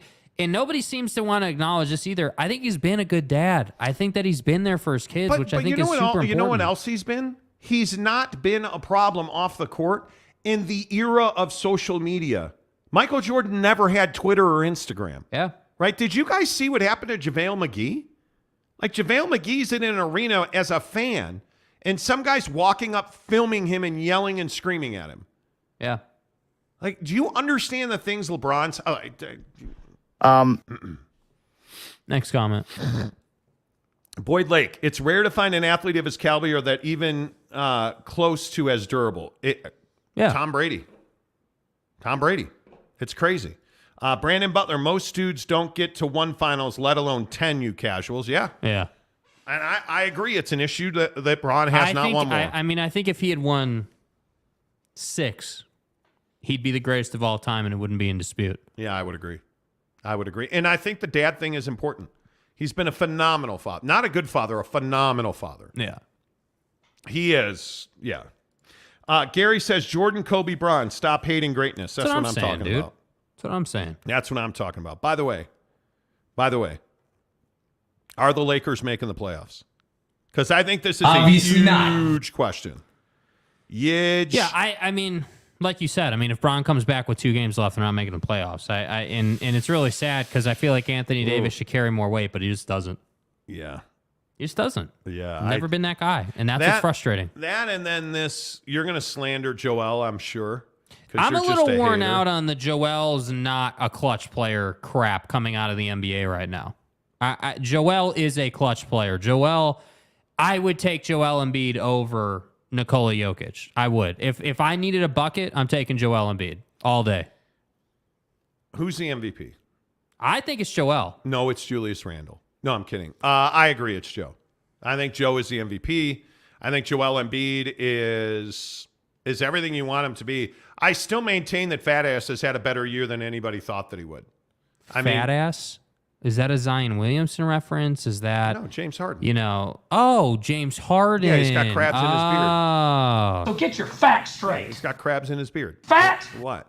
I think James Harden's having a better year than anybody's willing to give him credit for. And I think that plays a role. Facts? That plays a role in Joel Embiid being a better player than anybody wants to give him credit for. But Joel Embiid was this guy that everybody said was glass and he can't stay healthy and your mom, my cousin, all the excuses you want. Yet all Joel Embiid has done has gone to Philly and he just plays game after game after game. Yeah, I know what time it is. 11 minutes tonight, 3 of 5 from the floor, 2 of 2 from the line, 7 rebounds, a dime, a steal, and he's got 8 points. Yeah, dude. Right? That's just who he is. And you look at a guy like James Harden, and James is averaging 21.7 points a game and 10 dimes, as well as 6 boards, and nobody's talking about it. Mm-hmm. Nobody's talking about it. By the way, yeah, this Sasaki kid for Japan is 21 years old, and he just got hit with a line drive. Right in the stomach. And he plays for the Chiba Lot Mariners in Japan. This is a big deal. This is a big, big deal. It appears as though he's going to be able to stay in the game, which is good. Mexico and Japan. Is anybody paying attention to the World Baseball Classic? Or are me and Jeff Johnson the only two? I'm watching it. Yeah, but you don't count. You're a nobody. The point is... Doesn't make you feel responsible. You got nothing to say on that? No, nothing. I think it might be the 3 of us in the entire country. Yeah. That's it. Me, G-off, and you. Yeah, G-off. Like, I actually got my wife excited about the World Baseball Classic last night, watching, Team Trey. Team Trey. Take out Cuba. How good has Trey Turner been? Hey, he's been incredible, man. He's had the tournament of his life. He had one bad year where he was hurt, playing with a broken thumb, and said he could not hold the bat with his broken thumb that year. And the guy is just raking now. And I think it's phenomenal. So this Sasaki kid gets dropped on a liner. Back to him. He gets hit. rolls right out first pitch, 100 miles an hour. What would you do if you could throw a ball 100 miles an hour? I'd be pitching, not doing this show. Oh, thanks. Anyway. Yes. Anyway, my point is Joel Embiid deserves better than the slander. Yeah. But so does James Harden. Agreed. And I think James is having a resurgent year. And I think when you look at the fact that he doesn't have a lot of help on that team. No, he doesn't. I think it's Harden. I think it is Maxey when he's coming off the bench. I don't like Tyrese Maxey as a starter. But I think it's Maxey, Harden, and I think it's Embiid. And, you know, all the Jazz fans who were pissed, I can't believe you let Daniel House go. He sucks. Nobody in the NBA sucks, but he's been fairly I can't believe you let George Niang go. Bro, he's no Royce O'Neal, or I'm sorry, he's no Buckets O'Bench, but he'll do. But, like, how are you really sitting here telling me that every move that Danny's made has paid off 2-1? Yeah. The Royce O'Neal deal blew up in Brooklyn's face. Facts. The George Niang crossover SUV guy, good move to let him go. Yeah, absolutely. Daniel House, good move to let him go. No, he's a lockdown defender. No, he's not. Mike Conley, good move to let him go. There's no question. A terrible decision to re-sign him. Mm-hmm. Like, all the moves Danny Ainge have made, for the most part, except Bojan Bagsnatchevich, which I still don't understand why you gift-wrapped him to Detroit. Yeah, don't get it. You tried to screw the Lakers. Bojan Bogdanovic. I'm telling you, it's all worked out. Yep. And he's been fantastic. Yeah. He has been great. 100%. All right. Time to slander some people. Greg Hawkins. Harden lacks defensive effort, relies too much on drawing fouls, struggles in the playoffs, hogs the ball, and the number one thing, lack of championships. Not wrong. And he has crabs in his beard. Well. You know. Colton Bidden, water's wet, Mike Conley's hurt. Why, yes, Facts. it is. Little Jizzy. How did the Westbrook move pay off? Perfectly. Cap space. Massive cap space. Massive cap space. Set yourself up to have a massive offseason. You know. Geoff says, that robot pronunciation was incredible. Oh, you like that? You like that? You know how long we've been using Bojan Bogdanovic. Bojan. So we got into an argument. Somebody years ago now was trying to tell us, hey, it's not Bogdanovich. And so we went to Google and did a pronunciation search. Bojan Bogdanovic. Bojan. Bojan. And depending on the language you put into Google, it's remarkable. Bojan Bogdanovic. Dude, go get some oral from Google. Pronunciation, that is, because the Gonzaga. Gonzaga. That's Google pronunciation. Gonzaga. You know. Gonzaga. Dude, I'm telling you. Bro, Google pronunciation's where it's at, dude. Gonzaga. Hysterical. It is hysterical. And all of that is on Google pronunciation. Yeah, dude. Delaric says Harden is having a sneaky good year this year. He is. Yeah. But I agree with Hawk, man. You got to do it in the postseason. Yeah, dude. and that's where Harden lost me. The 0 of 27 against the Warriors. That's where he lost me, dude. From that point on, I knew you weren't a winner. And he's not going to win this year. Yep. And Joel's not going to win with him. And Joel's going to go to another team, and then he's going to win. Michael Peck says the Grand Slam against Venezuela was insane. I think I was on the phone. I was talking to somebody or doing something, and I was like, my God. Oh, my God, just like that. Oh. Dude, he crushed that ball. He went yick. I mean, it's unbelievable. I would love to see them get Japan in the final. Yeah, that'd be awesome. Tomorrow night, by the way, the final. Yeah. I would love to see them get Japan. Yeah. That game would be crazy. Everything you want. Jeff Johnson says Trey is absolute phenomenal. So bummed the Angels couldn't make a deal with him this offseason. Yeah. There are a lot of people bummed about that. Hey, look at that. 215 likes. Hey. Let's go. Approaching 3,000 views on the show. Let's go. Love that. Appreciate you guys. Brandon Butler. Monty, who makes the play-in for the West? Whew. I think OKC, and I don't know if James Knight's here or not, but he was. I just don't know if he's here or not. I think OKC is one of the best stories that nobody's talking about. OKC is a half game ahead of Minnesota, the Lakers, and the Jazz. And When Shai Gilgeous-Alexander plays, they're a playoff team. Mm-hmm. When he doesn't, they're not. And they are now red hot.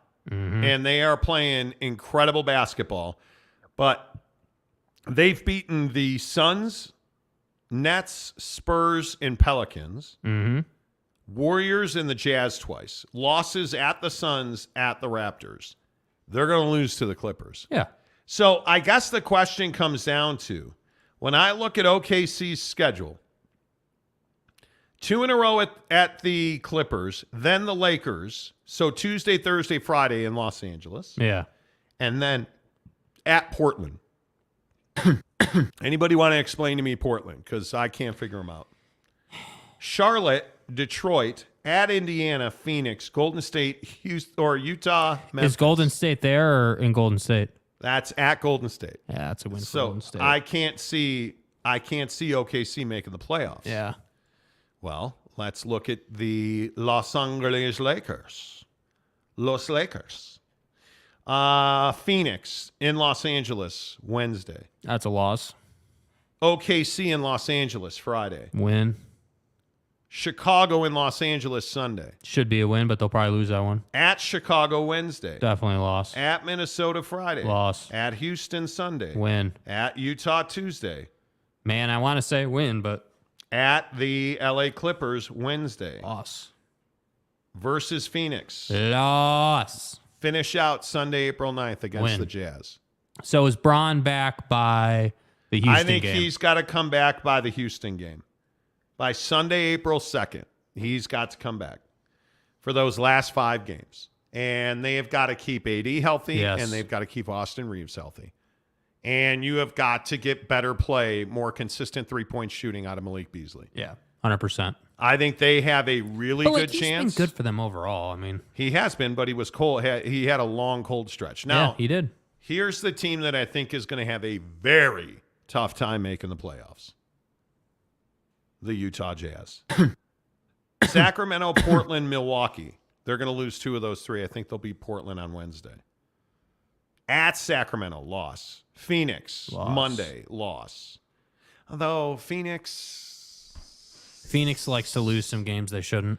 At San Antonio, at Boston, at Brooklyn.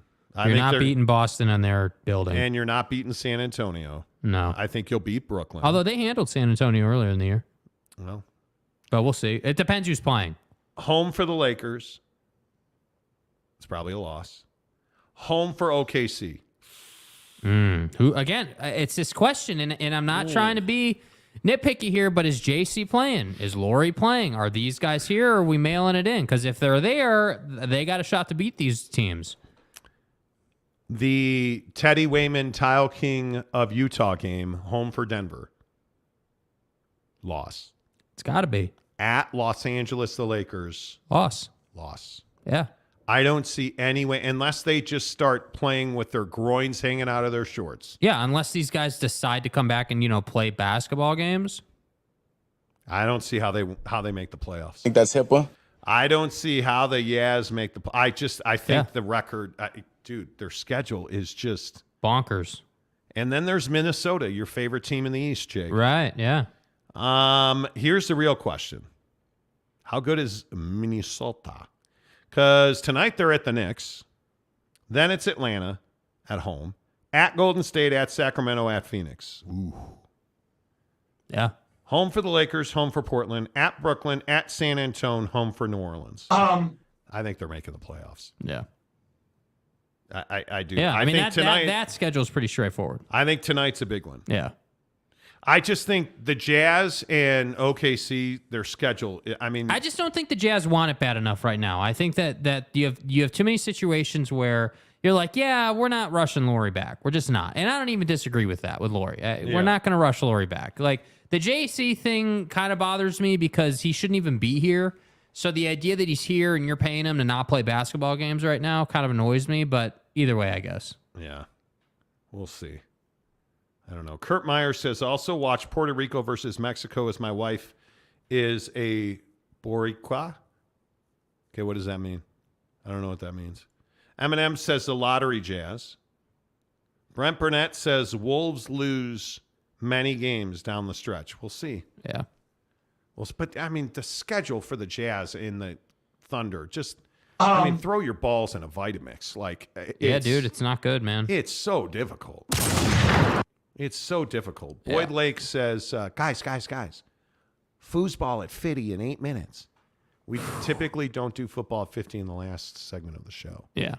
But what we do is go get our free samples from Bucked Up. Yeah. Buckedup.com. Use the promo code Monty. Hey, Monty. To get 20% off at checkout. But in the description of this here fine program, there is a link to get free. What do you mean, James Knight? What happened? James Knight's freaking out saying we're not reading his comments. I just asked if you were here, dude. Anyway, in the comments below, in the description below, excuse me. I can't win for losing. James, go get some free Bucked Up. How about we go get some free Bucked Up, James?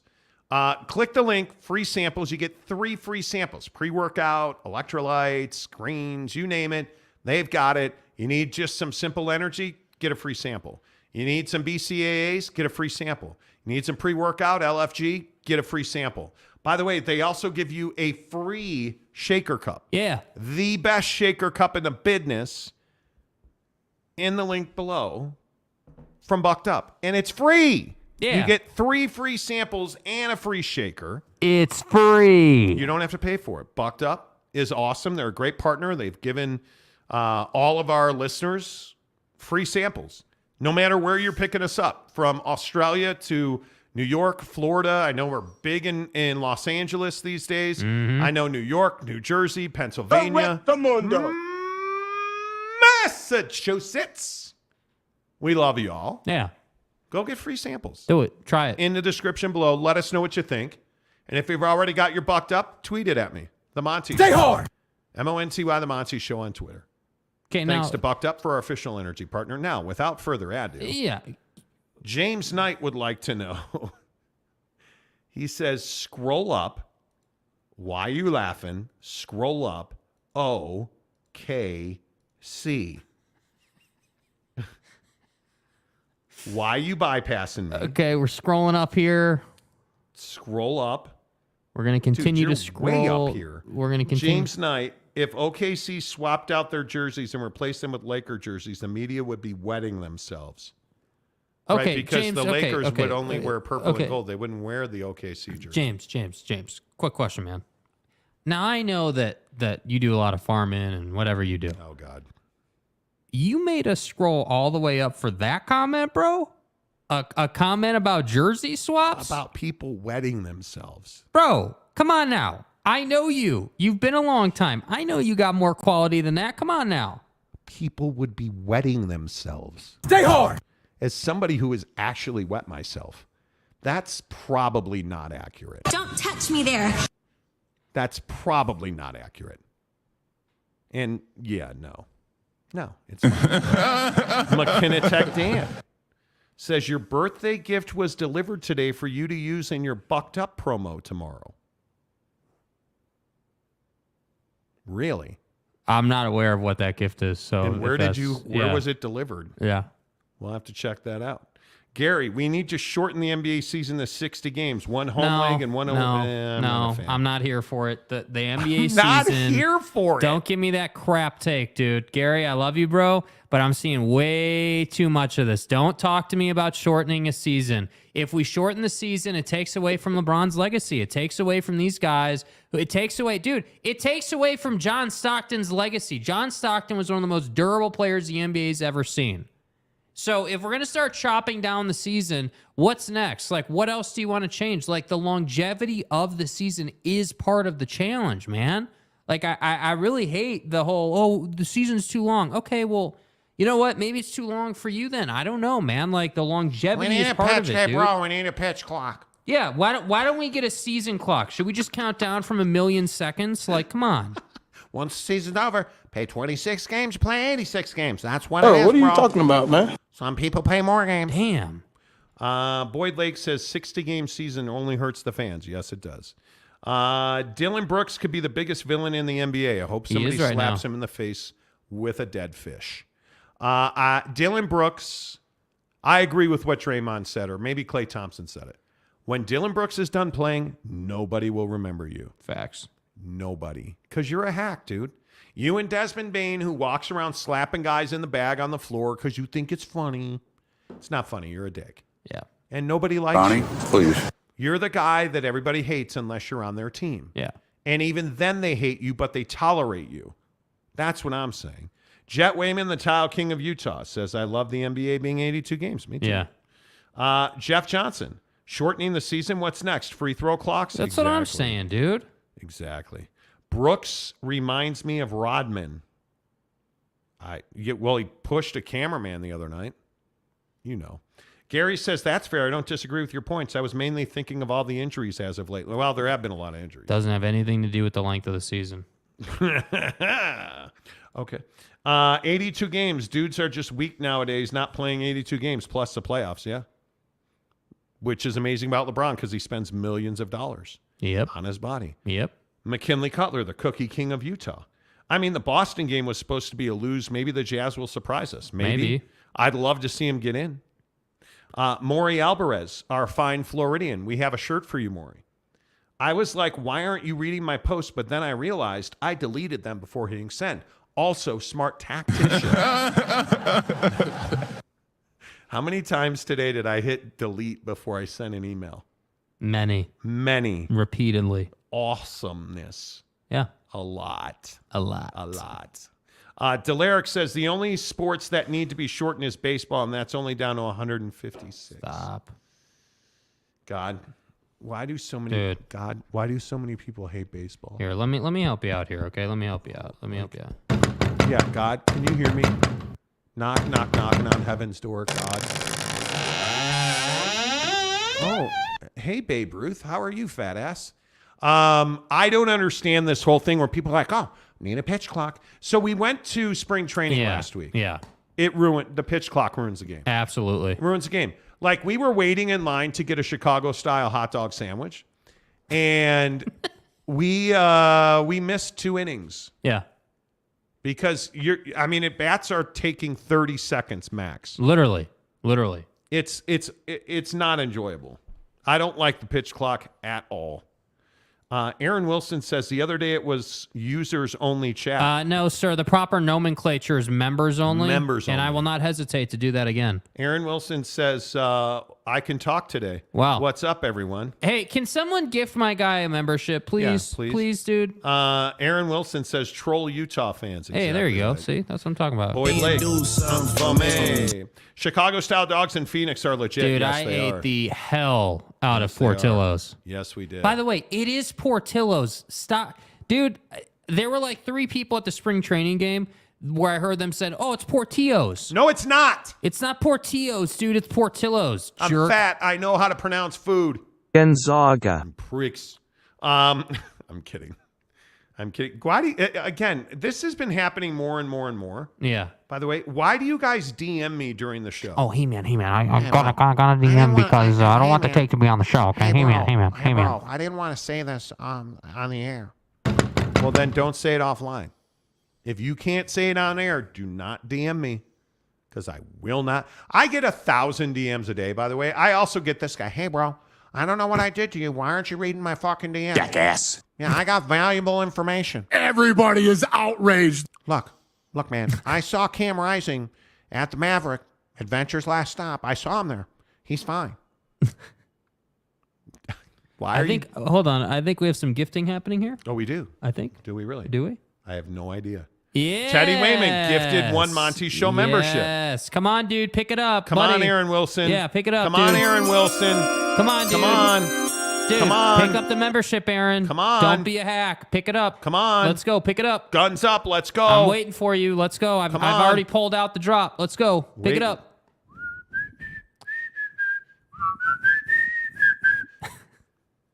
Boom. To the Sooner. The legend is here. Aaron, you need to become a member. There's a gifted membership there. Pick it up. Let's go. Let's go. Guys. Football on the 50. Where's the Muzak?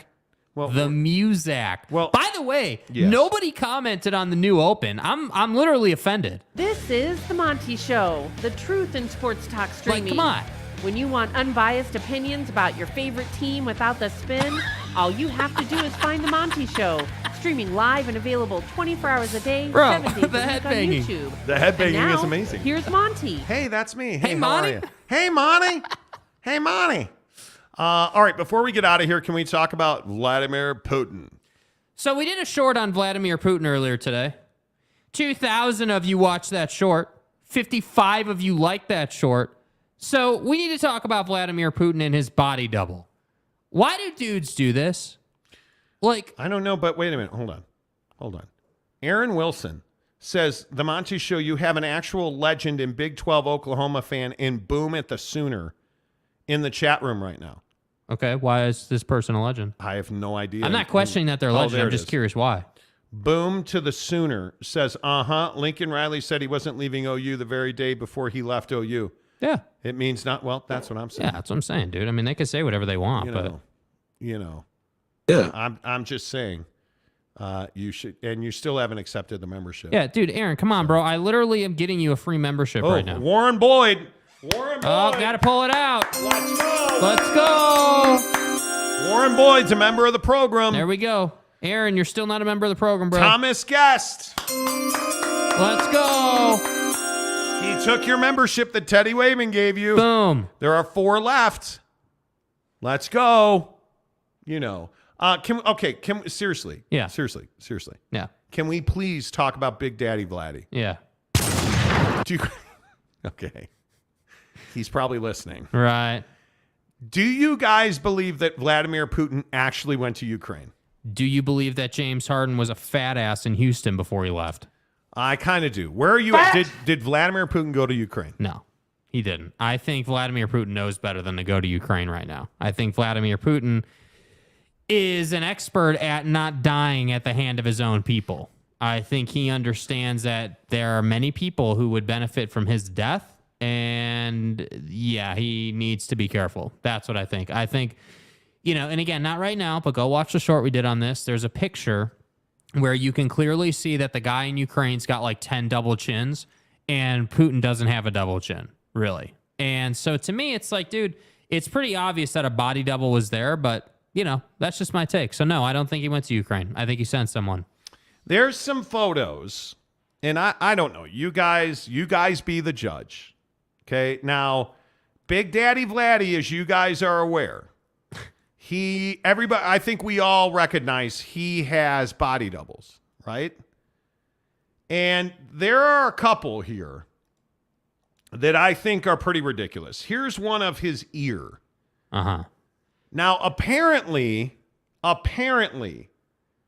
this ear is supposedly proof that they're using a body double. I don't know why, but okay.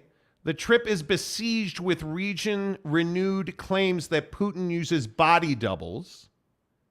And I would love to understand why this is, because I don't understand it. They say this ear does not look like Vladimir Putin's ear. The International Business Times in 2018 called the idea of Putin using body doubles one of the more unusual conspiracy theories. But Twitter users speculated that Putin's body double went to Ukraine, focusing on specific curves of his ears, comparing the sagging of his earlobes to a photo from 2006 and 2018.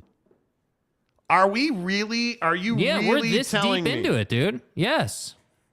Are you really telling me that we are studying his ears Infowars.com to the point where we believe that his ear is a tell? The triple, quadruple, 9,000 chin thing. Infowars.com. Okay, your homeboy's on board with that. Uh-huh. But this ear thing is freaking weird, dude. Like trying to stare at his ear. Yeah. Yeah, is I odd. mean, I think it's people are looking for anything that they can get. I understand the angle on the ear thing. I mean, if his ear looks different, it's kind of hard to say that it's the same guy. But also, the double chin thing to me is the one where it's like, okay, Big Daddy Vladdy, doesn't really have a double chin, and Buddy over here does. So the Vladimir Putin on the left is the actual Vladimir Putin. Okay, if you look at the two to the right, Those are not Vladimir Putin. You're casual. And if you look at him in this one in the middle, he's got like 12 chins. The one from Mariupol, Ukraine, he's also got a bunch of different chins. He's got like 12 chins. Like, this is not even close. So this photo here, this ear thing is weird. I don't freaking know. Why are you tripping on this? Because I don't know if that's his ear or not. I have no idea. Yeah, but what is... But you look at this dude's ear, look at the guy in the middle. Look at the shape of his ear. It looks different than Vladimir Putin's. The chin is different. Vladimir Putin actually has a lower bunch of teeth. This guy does not. Like, it's weird to me. I don't think there's any doubt he used a body double. Dude. He's got an international warrant out for him, and people want to murder him in Ukraine. I don't see Vladimir Putin being stupid. He used a body double. In a van down by the river. Right? Like, pretty straightforward. How would he not use a body double? I just don't think it's feasible for him to go to Ukraine right now. That's the problem. Yeah, yeah. Jeremy Callahan, update. Putin is a reptilian shapeshifter. Okay. Whatever. Okay. Hullabilly, my guy. What's up, Hullabilly? Vlad ain't going to Ukraine. Ukraine going to try and cash in on that ICC arrest warrant. Right? Yeah. Absolutely. Come on now. You know there's no way. Geoff says, Big Daddy Vladdy is reserved for the legend Vladimir Guerrero. Please watch your blasphemous mouth.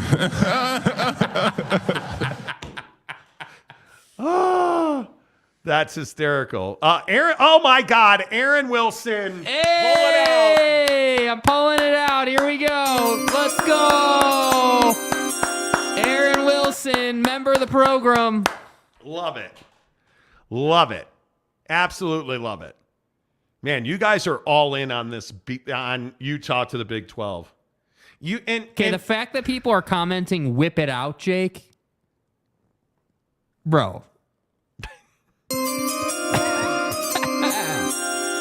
Yeah. I don't actually think the trolling of Ute fan or the Ute, there is a small group of, is Greg Hawkins here? Where's Greg Hawkins when you need him? Greg Hawkins, right there. He is here.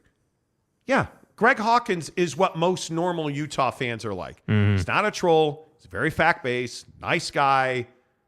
You know. Ute on Twitter is very difficult to deal with. What the fuck are you? Very difficult to deal with it. It just, I'm telling you, it is what it is. Kurt Meyer says, Aaron, way to go, man. Dan gives me a membership. See what I'm saying? See? We missed 2 new members. What? Dude. What did I miss here? I'm sorry, dude. It doesn't tell me. I have to go over here. John Dry, gift to the membership. Let's go. John, welcome to the show. Welcome to the show. Oh, right up there. Keep going. Steve McNeely. Yeah. Aaron Wilson. Again. And again. And again.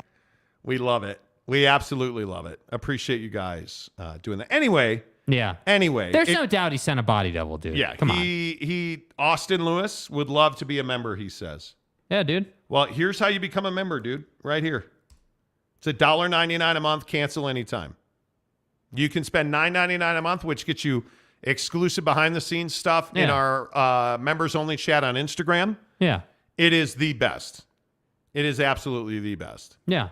Jeremy Callahan says, please call him Aaron Wilson. Okay, Aaron. Please call him Aaron. Where is Aaron right now? Bro. He's a Texas Tech fan, though. I like Texas Tech fans are amazing. Please call me Mr. Aaron. Where is Aaron right now? You're going to fit in well. You're going to fit in well. Fit in. You are going to fit in well. That's what I know. You know. I'm glad you're here, dude.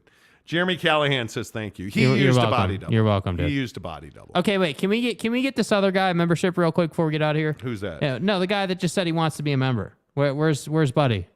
Remember? Dude who said I want to be a member? Okay, yes, he did. Right there, right there. Scroll down a little bit, right there. Oh, Austin Lewis. Yeah, says come on, like Austin, come through, bro. Come on, Austin, let's go. You've got 2 minutes. Let's go. Get her done. Gary says now we need a Balake. Yes, we do. We need a Balake. Yeah, we do. Seriously. Absolutely, we need a Balake. I agree with that. What is wrong with you guys? I think once it passes 6 o'clock Mountain. Yeah, people start getting a little. I think people lose their minds. Yeah, I think people okay. absolutely, which is totally. Yeah, fine. that's fine. Which is totally fine. This hour of the show is presented by our good friends at Papa Murphy's Pizza. Papa Murphy's Pizza. Use the promo code Monty25 to get 25% off your purchase of $25 or more at Papa Murphy's Pizza. Oh, by the way. Yeah. Oh, by the way. Look at that. McKenna Tech Dan gave another membership. See? Go get it, Austin Lewis. Go get it, Austin. There's no excuse, bro. Get it done. Go get it.